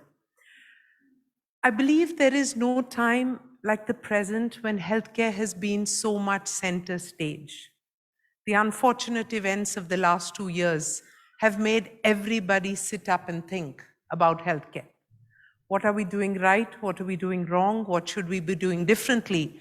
And most importantly, healthcare, which was often left as the responsibility of doctors and hospitals, then became the responsibility of governments and insurance companies, but now finally, corporations, individuals, societies, housing communities, manufacturers, everybody is stepping up to say that we need to do something collectively to transform healthcare in the country and in the world. And so truly, this is our moment. Let's take it. Let's seize this opportunity to transform whatever we believe can happen to make something better of healthcare in the world. And so this is truly such a wonderful forum. And congratulations, Dr. Anupama, for choosing a topic or a theme which is not celebrating the great curative work that doctors of API have done over the years. I mean, you are the best cardiac surgeons, the greatest liver transplant people. We have a fantastic orthopedic doctor sitting here. All of you have done so much in curative care. And yet you boldly come forward and say, let's talk about prevention. And let me share with you that this is something that Dr. Reddy, our chairman, my father, and a good friend to many of you here, has said for many years. For the last 47 years, he ran a program that many people across the country have done consistently. It was then called the Master Health Checkup. He put it together with a colleague of his from Mass General, Dr. David Golick, where they said that some biochemical tests and some radiology tests can predict what is going to happen in the health of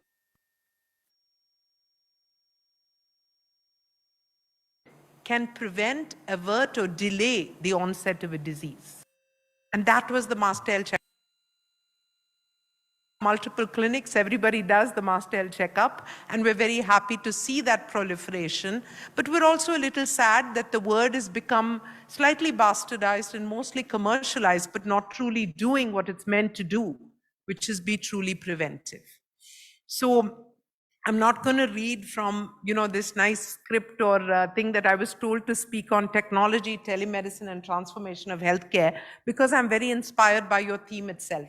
So I'm going to quickly share a few data points to see if these are relevant in the journey that API is looking to create, and these sharing of thoughts and ideas can become some of the foundation for a more significant partnership that we could, kind of bring about. But I will just definitely say one thing, and as the futurist Alvin Toffler said, technology is the great growling engine of change and transformation. And it is for us to make sure that it does not growl as a sound or a noise or a platform on stages, but it transforms quietly and silently to make the lives of people better. How do you put a tablet in the hand of an ASHA worker? How do you ensure that we have the lab value of a test, not by the nurse making 5 phone calls, but because the machine can message directly into the mobile phone of the resident doctor or even the doctor, and you can directly give the medication much faster, so you save minutes and lives. What are we doing in robotic surgery? How can 5G change the way we are transmitting telemedicine, reports, diagnostic, EICU from rural India into advanced hospitals, so that the critical care specialist shortage is actually circumvented because expertise is available everywhere. And finally, I think that whether you're using technology, artificial intelligence, genomics, precision medicine, and all the tremendous science which is emerging, ultimately, if it revolves around the patient, if it connects the doctor better, and if it can use the collective knowledge of millions of doctors to make the right information, care pathway, data point, curative methodology available at the point when they're making the decision in front of the patient. Whether it's artificial intelligence or telemedicine, call it whatever it is transformation, it is life-touching, it is life-saving, and that's what we're all here about. Having said that, some quick data points. Dr. Ati, very inspired by the NGO, let me share what we've been doing. And Api will be very happy to hear this because Api's been a part of this journey, and you've done multiple preventive care workshops in this village, but we started in a small village called Aragonda, approximately 7,000 people. Miru, you come from there, very happy to see that. But when Bill Clinton visited High Tech City, 2 buildings away from here, he pressed a button which connected Aragonda with the hospital in Apollo Chennai and Apollo Hyderabad. That was the beginning of telemedicine in India, which is almost 22 years ago now. And Clinton said at that time that I wish this could happen all over the world. Then the benefits of high technology medicine can be available to everybody. And that was really the beginning. Today we have completed over 27 million teleconsults. We have over 72,000 telemedicine connections. We have 15 million people on our healthcare app doing teleconsults whenever they want to, but also e-commerce. And multiple AI protocols, the cardiovascular risk scoring in partnership with Microsoft being one of the most significant ones, which can help predict the onset of a cardiac incident far before it happens.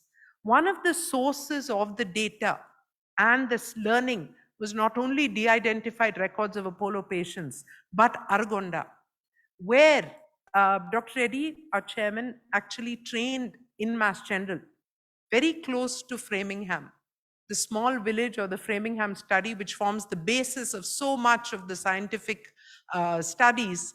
He said we need an India Framingham. So in Aragonda, we began to collect data in the WHO STEPS methodology, do preventive screening, ensure that all the primary determinants of healthcare, clean drinking water, sanitation, nutrition, safe delivery, were taken care of first for these 7,000. Today, our cohort is about 68,000 in the entire Tavanampalli village or the district of Tavanampalli. I'm very happy to share that over the last 14 years, we now have among the lowest infant and mortality rate in the country. And this has been recognized by the government of India because of the nutrition, the screening, the tetanus shots, the counseling, and the institutional delivery. We have a lower instance of cardiac and onco instance, but more importantly, we pick up our oncology in stage 1 and stage 2 because of the routine screening. All our geriatric population has had their cataract surgeries, and all our women have had either the HPV or are having the cervical cancer screening. So it's a series of preventive care. Our diabetic patients are under care or with the mobile vans. Their diabetes is under control, and the hypertensive have a medication compliance of over 98%. Taking this thing one step further, we're now working with, we have 27 yoga instructors who are going across these villages and doing rural yoga camps, meditation, proactive healthcare. We're also working on women's empowerment through income generation, because money that goes into the woman's hand goes into the education of the child and the nutrition of the home.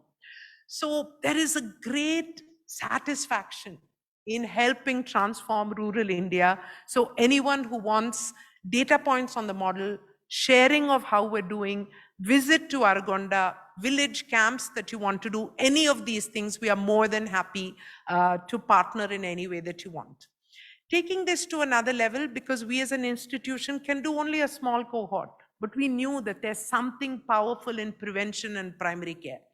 So we put together all the technology that we had and we knew, from telemedicine to primary healthcare to CDSS. All of you use clinical decision support system in the US quite easily. But can you believe that a government doctor with over 25 years of working in the government system in a primary healthcare center, 270 primary healthcare centers across the government system are being managed on a not-for-profit basis by us. In the Andhra Pradesh cohort, when he took it over, We used to have an average footfall of 7 patients per day to the primary healthcare center. 6 years later, our average per day is 57 patients. Of course, during COVID, it went much higher, then lower, but the average is 57. But the better news is that these primary healthcare centers are then connected to the district headquarter hospital, so that we are keeping a correlation between primary, secondary, and tertiary care, and using the continuum of care to minimize the incidence of advanced medical ailments. So this is, another step forward. I'll just give 2 more data points before I wrap. And this one is that the geography of India, the socioeconomic profile of India, and the medical capability of India is vastly varying. It has often been described as islands of excellence in an ocean of inadequacy. And so we've had the pleasure and the privilege to connect with inaccessible areas like Kasa and Kailong, which for 2 months of the year are completely snowed under. We do e-emergency and tele-emergency over there. We work in the Northeast. We work with tribal districts across other areas, and we are a support system for many of the, we used to be, now the military has taken it over, but we put telemedicine into some of the military inaccessible areas. So these are capabilities where we need a lot more to be done. 60,000 what they call common service centers, because the technology and the machine existed, but there was no healthcare service. So we worked with the IT ministry and the health ministry to convert a CSC into a telemedicine center. So if anybody wants to give free teleconsult service, we are very happy to link it into the free CSC network and say this is of no charge because it's being done by an happy physician. So there are multiple models like that with very little, and I know that when we were having discussions, people spoke about, what will happen from the, I'm getting medical malpractice. What if we get sued for a teleconsult that we give? Because that's one of the things. So we actually also spoke to the insurance company. And for a small payment of 6 lakhs, we are now getting universal coverage for malpractice protection. So that kind of stumbling block has also been removed. So I'll be super happy if we can announce a methodology of coming together on teleconsults. The last piece that I want to talk about really is, and these are things which are happening, but I believe that all these in combination with manufacturing, which is happening in Vizag, which is truly fantastic. My son has a small startup coming up there. The capability of the Internet of Medical Things, the power of using our data together. I believe that a young India can help to take care of a graying world using this technology. So if all of you could help us pioneer that, and I'm doing this, I say this, not just from a save the world or serve the world perspective, not just from the perspective of creating a very powerful business opportunity for whoever wants to be there, but to answer one of India's biggest problems, and that is the problem of unemployment. We can retrain our teams, our youth, to address the 22 million global shortage of healthcare workers. And all of you who have been abroad, you know how much you contribute. How do we help young nurses, young technicians, young physiotherapists create global opportunities? How do we use them in India to do a telemedicine monitoring of a nursing home environment in the US? So the opportunities are many. I would just look forward to finding support, partnership, conversations, and capabilities so that we can not only take care of our country, stay proactive and preventive about healthcare and enhance the primary healthcare network, bring cost-effective, the pharmacy industry has been powerful, the devices industry will do the same, evolve AI models and treatment modalities which are powerful, which will evolve in India, be perfected and deployed in India, but ultimately can become global best practice. And finally, find the manpower linkage so that an MBA who practices in India goes very easily anywhere in the world. An engineer from India is respected, and from Sundar Pichai to Satya Nadella, what's happening to Indian engineers and IIMs. But the Indian doctors have a very steep upward struggle, and all of you have made it. but can we find a way to do global certification? And you know what? We started the first one. So there's a team of young doctors being trained. They do 2 years in Australia, 1 year or 7 months at Apollo Hospital, Hyderabad, and 2 years in Texas. And they get a global medical degree. Is this the beginning? The beginning of a new level of globalization with no deteriorations in standards and quality. We should always stand for the best, but we can do so much more. So I think the opportunities are amazing. I want to really congratulate every single one of you, because I know everybody sitting here has a story of success, a power, a passion to contribute. Let's find a way that 2022 becomes the year that we do more and we get more power because we do it together. Thank you all very much, and namaste. Thank you so much, Ms. Reddy. So it's been a great honor, and let's go back to our lineup of speakers. Give me 1 second. Dr. Nias Mohammed is again chairman of AEC Group and been in medical education for a while. So let me explain. Good evening, everyone. It's been a great honor to be part of this wonderful event. I would like to extend my gratitude to Dr. Sangeeta, Dr. Chali for inviting me for this event, and all the dignitaries in the dais, friends. I won't extend my speech too long because I think we have crossed the time. I just want to put some things into perspective. Like being a doctor, see, being in India, we have been taught PSM in our curriculum. But medical students don't take PSM as a major subject. They usually ignore it, thinking that this is something related with the rural population. I've been to many of the countries, I've seen the system, and most of the countries, they don't give much of an emphasis into the preventive system of medicine, whereas in India, we have that system. So the more importance is that the system should be implemented into the students and made them aware that prevention is better than cure.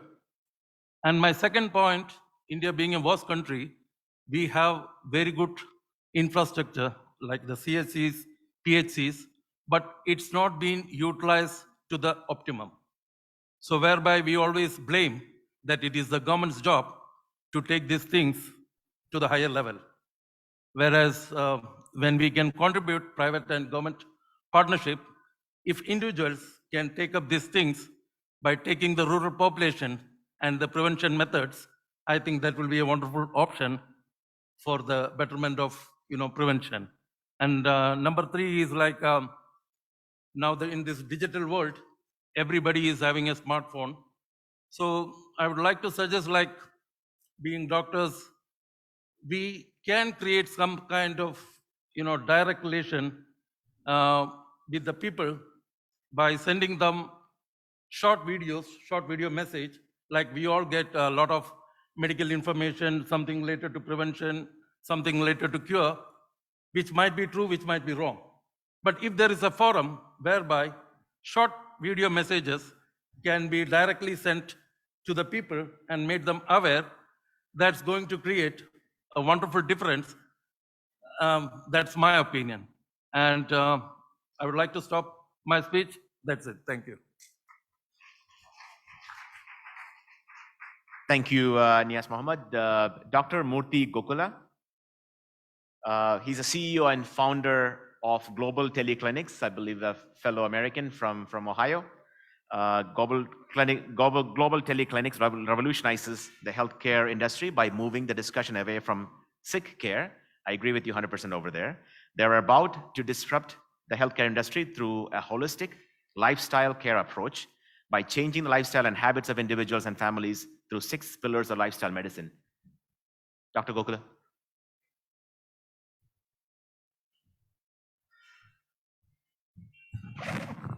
Good evening, everybody. I'll be very brief and crisp. I think I feel like very privileged and honored. I think my moksha is done today, sitting beside Sangeeta Reddy and all the august body here, and all the august people in front of me, audience. And there are brains and beauty also here on the floor. So my job of trying to create global teleclinics, I've been doing telemedicine for 10 years, and people in US thought I was a nut. I wrote a huge grant trying to see how older adults can stay home, blending medicine and technology. And then the grant kind of went south. The university didn't like it. So I was in academics all my life. I was the program director for geriatrics fellowship. And then something that I was missing is trying to disrupt primary care in rural area. And 2016, I resigned. I started Concierge Connected Care. So it's a membership model that I have. So I started doing geriatric concierge connected care. 2 years ago, I learned about lifestyle medicine. The 6 pillars are exercise, nutrition, stress management, sleep, addictions, and social relationships. One of the requirements is you go to an in-person CME. So I looked at it and I thought, let me go to Harvard. So I went to Harvard for a CME, and the evidence that they have presented over there just blew my mind. And I said, I'm done. This is going to be a paradigm shift that I'm not going to do disease management too much, but I'm going to do disease reversal. I'm not going to do health care. I'm not going to do sick care, but I'll do health care. For having done geriatrics for 28 years, that's how global teleclinics, blending medicine and technology. Believe in health screening. And during COVID, we were offered a corporate health program, 250 odd patients we served through telemedicine.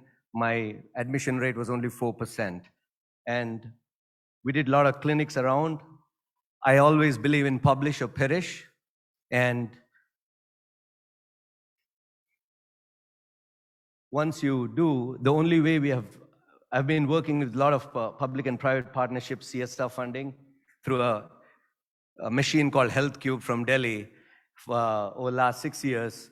And what I believe in is an end-to-end program management, and data is power, as Dr. Shah said, and I believe in that. And how do you actually take that data and measure and then create consequent action? And the way I wanted to do it with rural India is to do a hybrid model wherein you do in-person consultation and teleconsultation, a similar replicative model in US. But we created a lot of lifestyle approach to COVID care. I'm sure there are a lot of data that's published that people who were less obese, people who had less comorbid conditions had less COVID and really conquered that well. And I always believe that corporate people are the ones that are really changing the landscape of health in the urban sector. So I wanted to kind of take that as one vertical, and then I wanted to do my family health and then personal health. And the whole focus is all about lifestyle disease reversal. I'm really not interested, and one of my colleagues was saying here about the cardiovascular disease. Dean Ornish actually presented and published in JAMA probably 15 years ago, heart disease reversal. And I'm actually doing a lot of diabetes reversal in US, and I want to bring that all management to India. So I'm not interested in disease management. I'm sorry you all are talking about disease management. I want to talk about disease reversal. That's the paradigm shift, and that's where technology can come together. And I use an app, and my patients communicate. I do disease reversal programs through app. So I started building a platform here, similar to US, and I hope. And my first guess, I always joke around that I may not be a rich doctor, but I'm rich at heart through heartfulness. That's the spiritual practice I practice. And I want to thank Anupama and Dr. Chalil to even think that I was worthy enough to stand here, which I don't think in my mind that I'm worthy enough to stand here and speak to all these people who are so accomplished. But I have a goal. The first year goal is to create 75 villages screening, health report, feasibility study, and then a social entrepreneurship investment model. And Anupama liked that idea, and she was gracious enough to present it to API, and they approved it. We already did 30 villages, and 16 villages have been done. And we are proud to announce that the disease burden that has been enormous, the amount of diabetes in the rural areas, the amount of chronic kidney disease, anemia, and then the whole goal is to actually adopt these positive people in these respective villages and create a primary healthcare delivery model. And it's a comprehensive approach. And I think when the good Lord decides, everything happens. So 2 of the doctors from API, they called me up from Nellore and then Anantapur. They said, I'm going to sponsor you for 1 year. Come up with a budget and give me the budget and it's done. So I'm going to provide primary care for this 1 year, and it'll be a hybrid model where we'll employ MBBS doctors to go to the village every 3 months, talk to all these people, give the medications too. They'll just not just get the part. We'll actually do disease management first, and then we will actually try to do annual health screening. As I said, the health screening, which is very important, I think once an annual checkup, and then every 3 months, and then in between they'll have telemedicine to talk. And API has taken up, and now API is sponsoring. We identified village champion. We picked up the top 5 diseases, and I'm more interested in the pre-disease, which is the pre-diabetes, which is very critical. I get a lifestyle patient history. Oh, sorry. And then, oopsie. Okay, I can do this extempore.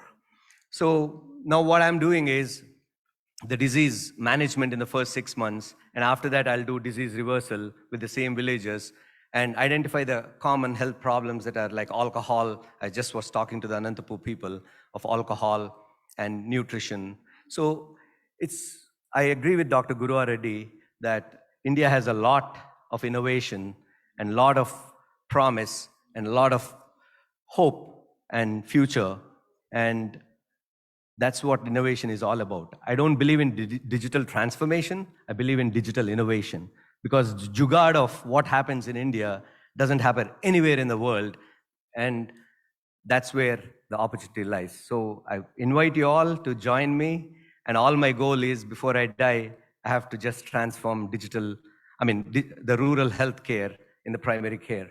And I think I got my moksha by starting the journey. Thank you for the opportunity. Let me invite Dr. Venkat. Dr. Venkat Ramana Sudigali is the founder director of Excel Multi-Specialty Hospital in Hyderabad and the CEO of EHAconsortium.org. He's a clinical lead and head of business UK Teleradiology Group and a public health, AI, health tech BD strategy advisor and the first ever ambassador of UK Royal College of Radiologists. Dr. Venkat.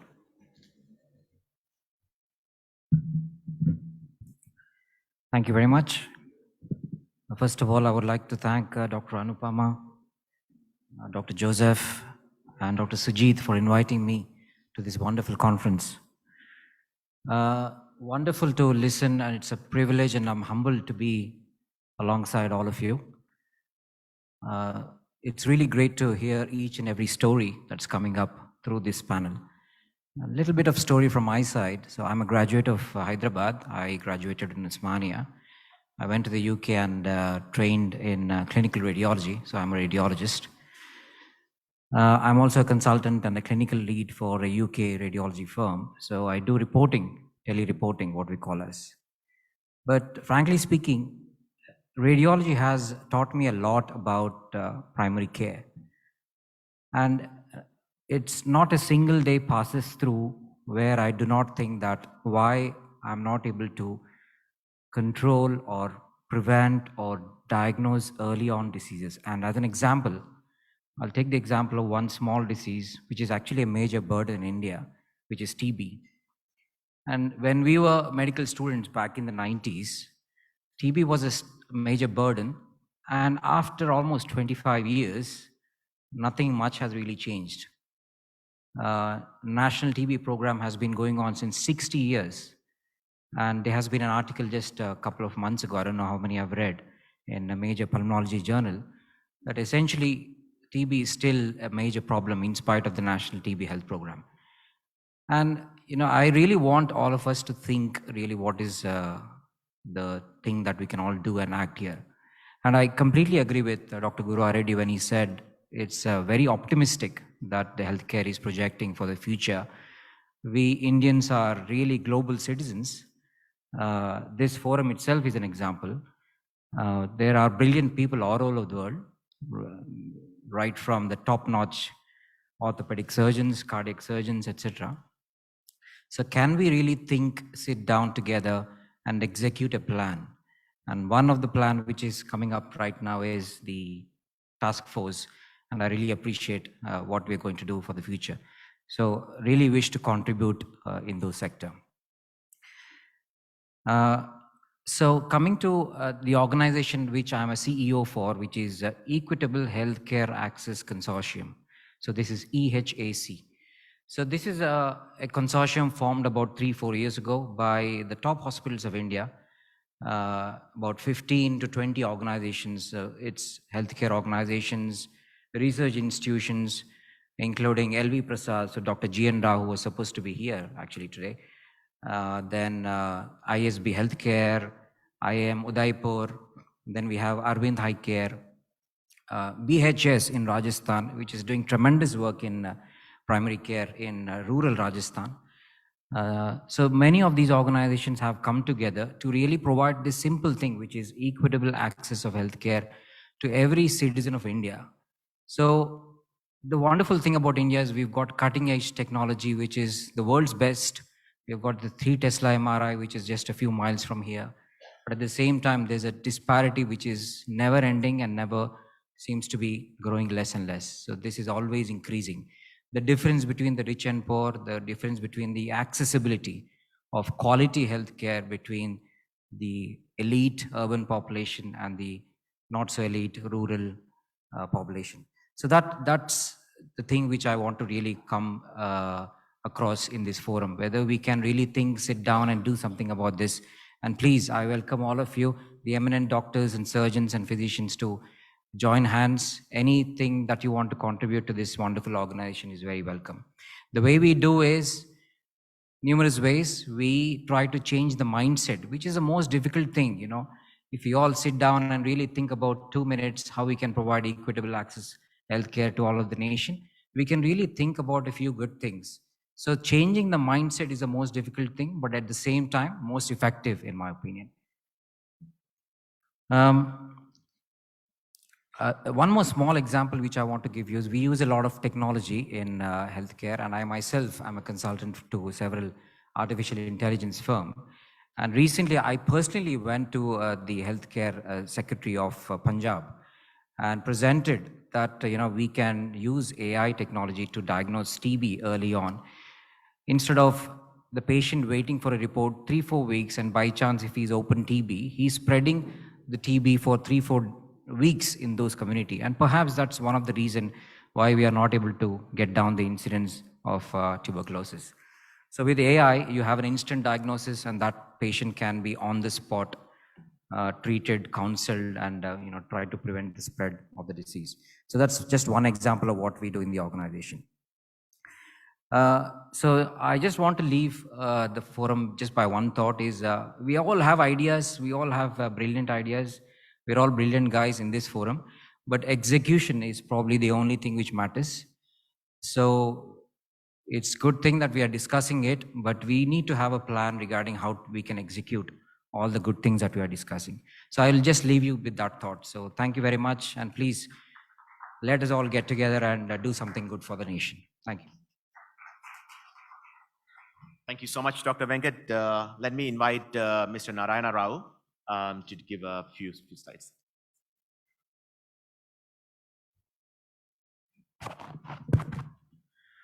To all the dignitaries on the dais and to all the audience, a very good evening to all of you. I am Narayan Rao. I am the founder of Salsit Technologies Private Limited, which is a startup based in Hyderabad. So I started the journey as an external advisor for a project sponsored by Ministry of Electronics and Information Technology, acoustic signal analysis for healthcare. So the researchers have come up with some ideas on how the heart sounds or the chest sounds can be used using artificial intelligence and machine learning to identify any abnormalities early in the disease stage. So we also came across some interesting papers, cough from lab to clinic, objective assessment of cough. Having known that there is a lot of work happened on the heart signals and also on the lung signals, we actually narrowed down our focus to cough analysis. So essentially these papers did talk about the vital information the cough signal carries about the respiratory system.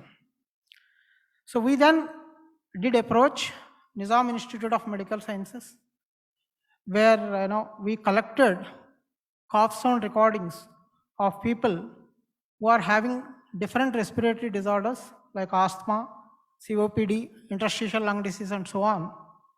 And we could identify that there is unique pattern among these different respiratory conditions. And then I also had an opportunity to interact with Dr. Anant Krishnan, who is the head of Center for Community Medicine at All India Institute of Medical Sciences. So he said, screening for respiratory diseases is an unmet need. It is not possible to really set up pulmonary function test at a primary care level because of the expertise needed and also the laboratory facilities. So that's where he said, any technology or a tool which can help in identifying whether the problem is attributed to the airways or to the lung parenchyma, it will be highly beneficial for the next intervention. So that's how we started our journey further on this. And then we actually got excellent support from Government of India, a Department of Biotechnology, a Ministry of Electronics and Information in really developing the product. Essentially, SWASA is the name of the product, which uses a combination of St. George Respiratory Questionnaire and also the cough sound to identify whether there is any underlying respiratory problem.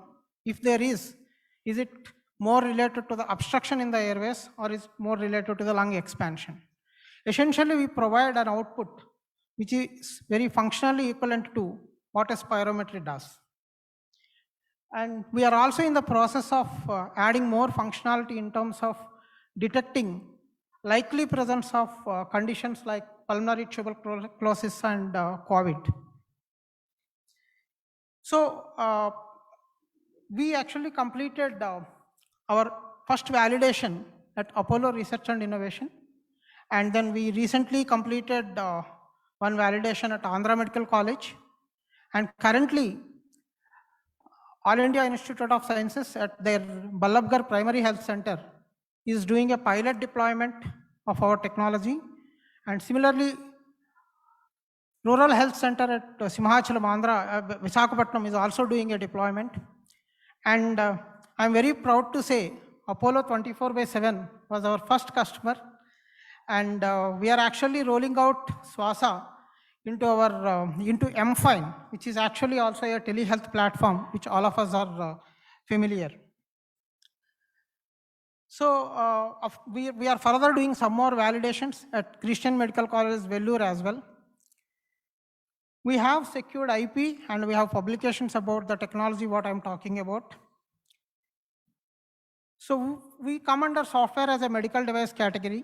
We are ISO 13485 certified, and also we are HIPAA compliant and ISO 27001 compliant from the security and privacy standpoint.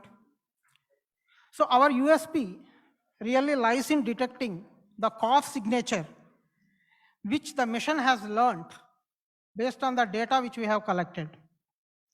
So let me give a couple of examples. When the airways gets narrowed, the way cough expulsion happens, it has a certain characteristic.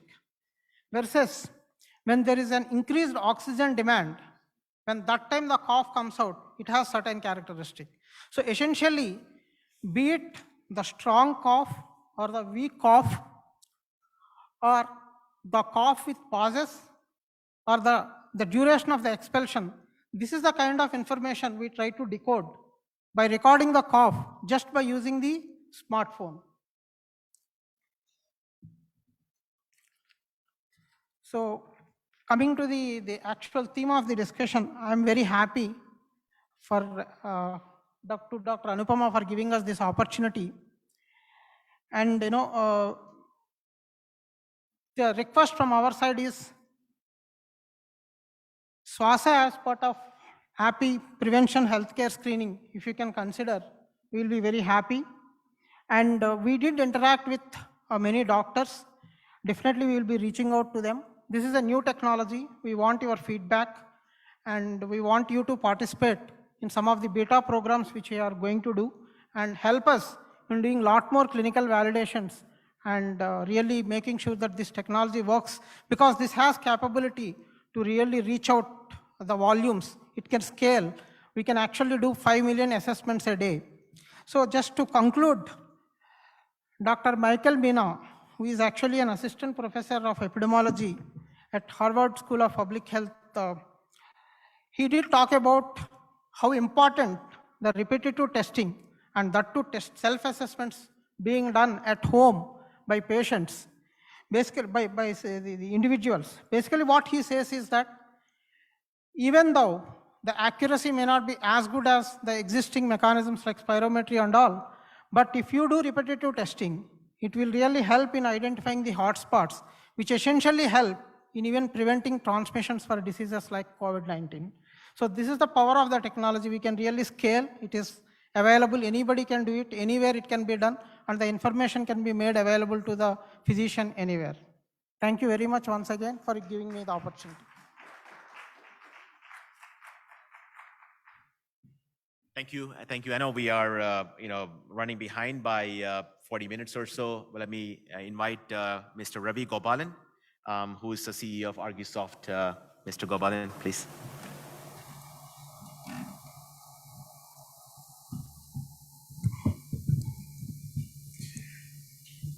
Good evening, ladies and gentlemen. I think I'm privileged to be here today amongst all of you. Special thanks to Dr. Anupama and Dr. Joseph. I'm going to very quickly share, this is a totally practitioner's approach, not from a medical faculty, but purely from a technology intervention. And I'm going to quickly talk about an intervention that has happened here in India, where we talk about the primary health care, exactly where the tire touches the ground.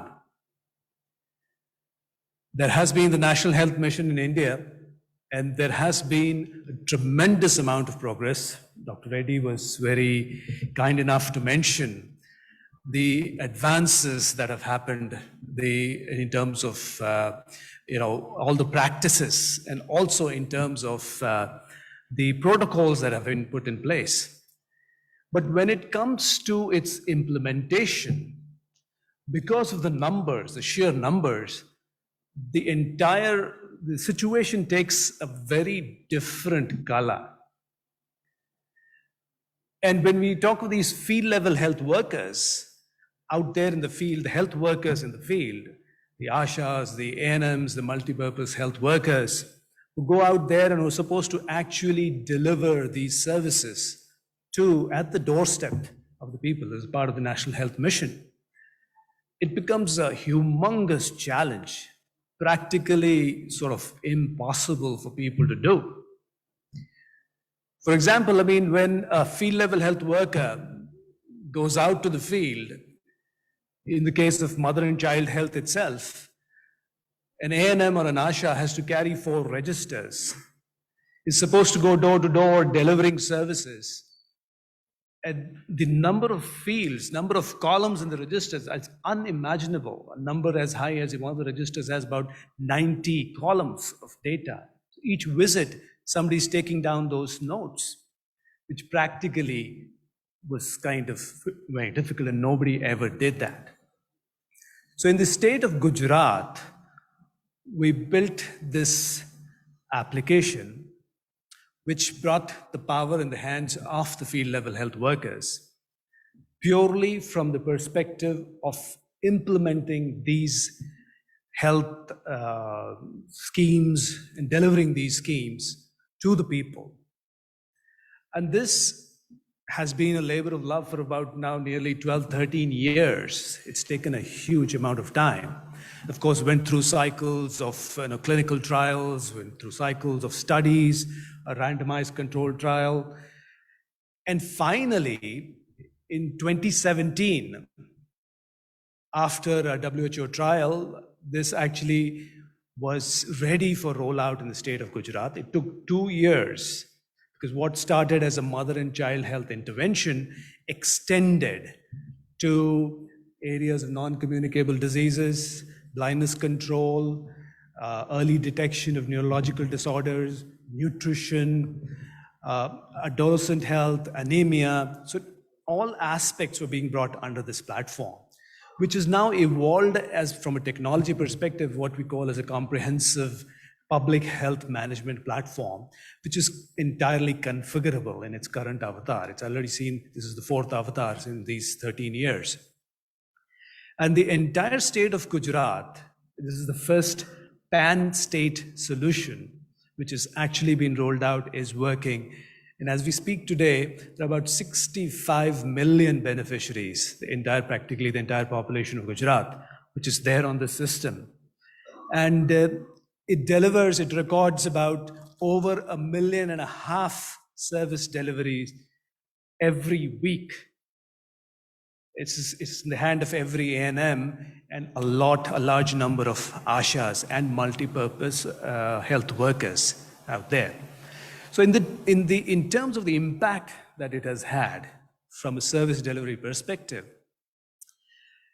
is something which, I'm sure it is a contributor, because the state of Gujarat in the year 1718 was from the Niti Aayog has these ranking in terms of the SDGs. The SDG 3, Gujarat was somewhere at number 18. The subsequent year, this was 1920, it came to the rank of number 8. And in 2021, it became the number 1 state as far as SDG 3 is concerned. And April 1st, 2019 is when this was actually rolled out completely across the state. In Gujarat, for the purposes of maternal and child health, initially that time went completely paperless. And that system continues to operate. So when we talk of universal health coverage, when we talk of reaching quality healthcare all around to the people, right there, to every citizen over there, right at their doorstep. So we are talking about, quality healthcare, promotion, prevention, and then treatment. And promotion and prevention, the health and wellness concept, I think has to be initiated with each and every citizen. Each and every citizen has to be prompted, has to be made aware of, has to be encouraged to actually think on those lines of health and wellness and make this access to quality services, which otherwise would get lost in a pre-digitization format, the pre-digital intervention format. The field level health worker would lose so many people to follow-ups because would have no idea who the person has to go look up and take care of. But with the system in place, they don't have to worry about who they have to look up, who they have to go and visit, and what do they have to do there, because the system takes care of that. Building triaging into that brought in an element of value in terms of being able to detect early conditions, and which could be then, we had a simple system of highlighting them as a red, green, and a yellow, where the reds would actually stand up before a medical officer at a PHC, and the PHC medical officer knows exactly who has to be paid attention to at any point of time. And then building a system like this provides accurate and authentic data. Otherwise, accuracy and authenticity of data is always compromised. And when we get authentic and accurate data, I think that leads to better planning and better strategy in terms of how do you actually come out and intervene at the ground level. I think that's the little practitioner's approach that I just wanted to share. And I think, as Dr. Joseph said, we have already run out of time, exceeded time. And I think important thing would be to have the floor open for a discussion. Thank you so much. Thank you so much. I know we are behind schedule, but so we would take all your points to heart, and we have an action item which we will discuss. Again, we want to, as part of API's request, a public appeal to the Government of India, to the Prime Minister of India. And if you have agreement with this proposal, I will send you a draft of this letter after this event. So I want you to review it. If you agree with it, I would love to have API President's name on it, API BOT name on it, and each of your name behind the letter. And we will reach out to Prime Minister Narendra Modi and to Health Minister's office, requesting, something like our US Preventive Task Force, which have been helping, creating guidelines. India needs something to start. So we would make that happen. If you are okay with it, we will definitely send you a draft. In the next few days, we will work out a final letter, which we'll send to the Prime Minister's office. Let me invite Preeti Upala. I have a separate, I have a different role as well as the chairman of the Indo-American Press Club in the US. I run a publication along with Ajay Ghosh in the US, a newspaper. So again, creating awareness in the media is also significant for us to create a responsible preventive healthcare system in India. I've met Preeti in several TV channels as a host in CNN and other ones. So Preeti, if you could invite our guest to be honored. Thank you so much, Dr. Chalil, for that amazing opportunity. And guys, what an amazing forum. Please give yourselves a huge round of applause. I think everybody was very illuminated. And it's my great pleasure to invite all the guests so we can just give you a small token of appreciation. So I'd love to call out the names. I would start with very illuminating and eminent discussion that we had from Dr. Sangeeta Reddy.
And next, I would like to call out Dr. Juby A. Jacob Nara.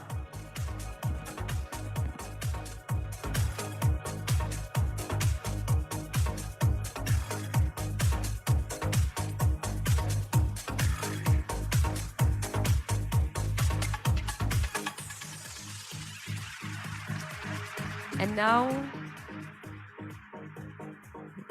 I would like to call upon Dr. Anuj Maheshwari.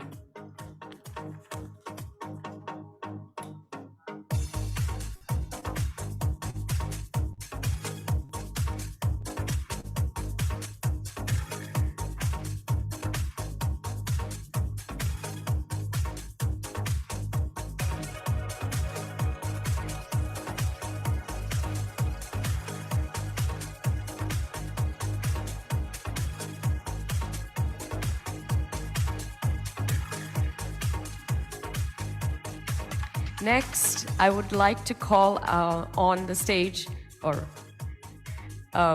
Dr. Gaurava Reddy.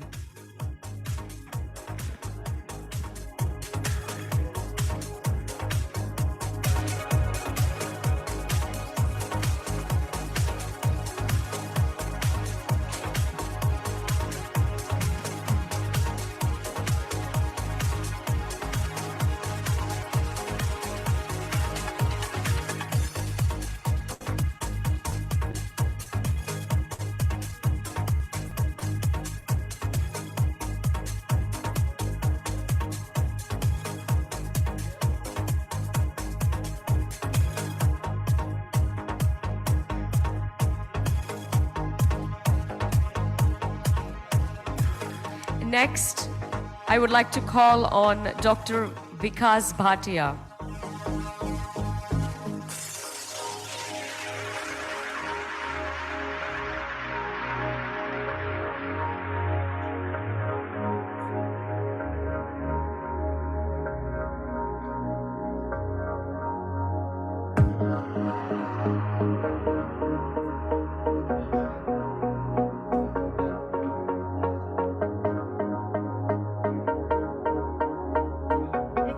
Next, Mr. Gaurav Agarwal.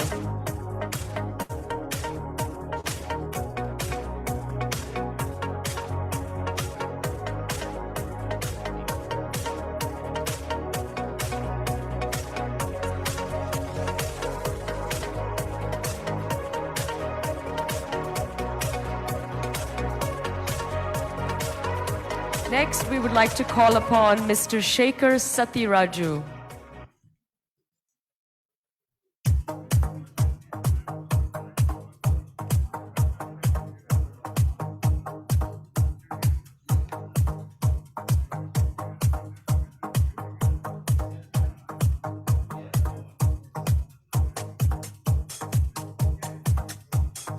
I would now like to call upon Dr. Aarti Shah.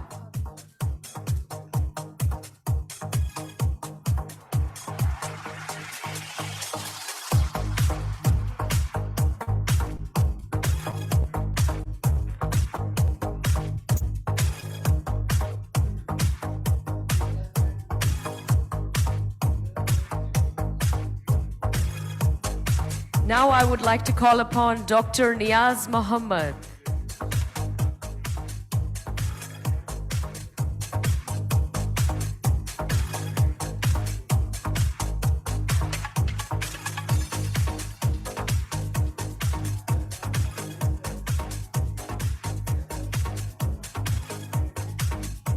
Next, we would like to call upon Dr. Murthy Gokula.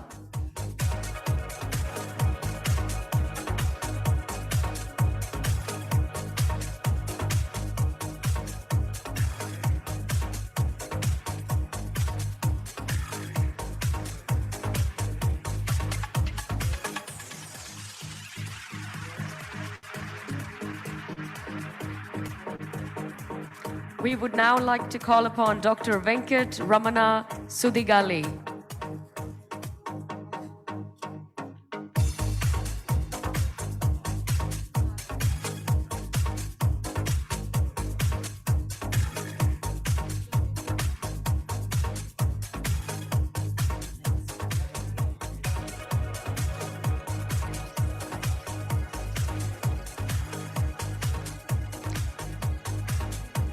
I would now like to call upon Mr. Narayana Rao Shripada.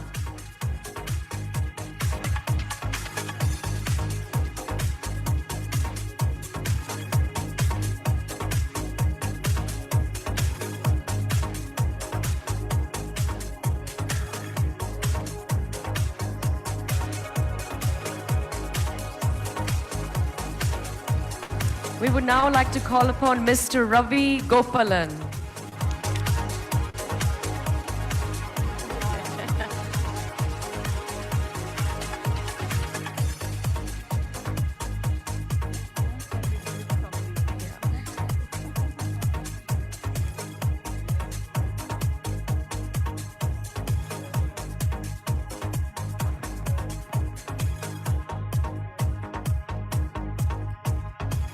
And last but not least, we would like to call upon Professor Joseph M. Shalil. Please give yourselves a big hand.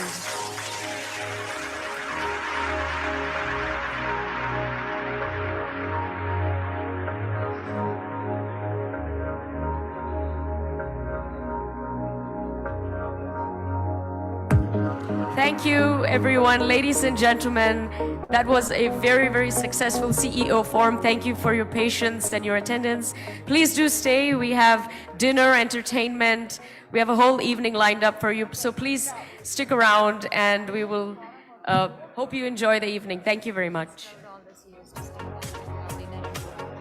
Ladies and gentlemen, please do stay back in the hall because dinner is being served here. So no need to go out and come back, just stay here. We have wonderful food and entertainment for you, and it will be served very shortly. So please stay in the hall. Thank you so much. Have a great evening.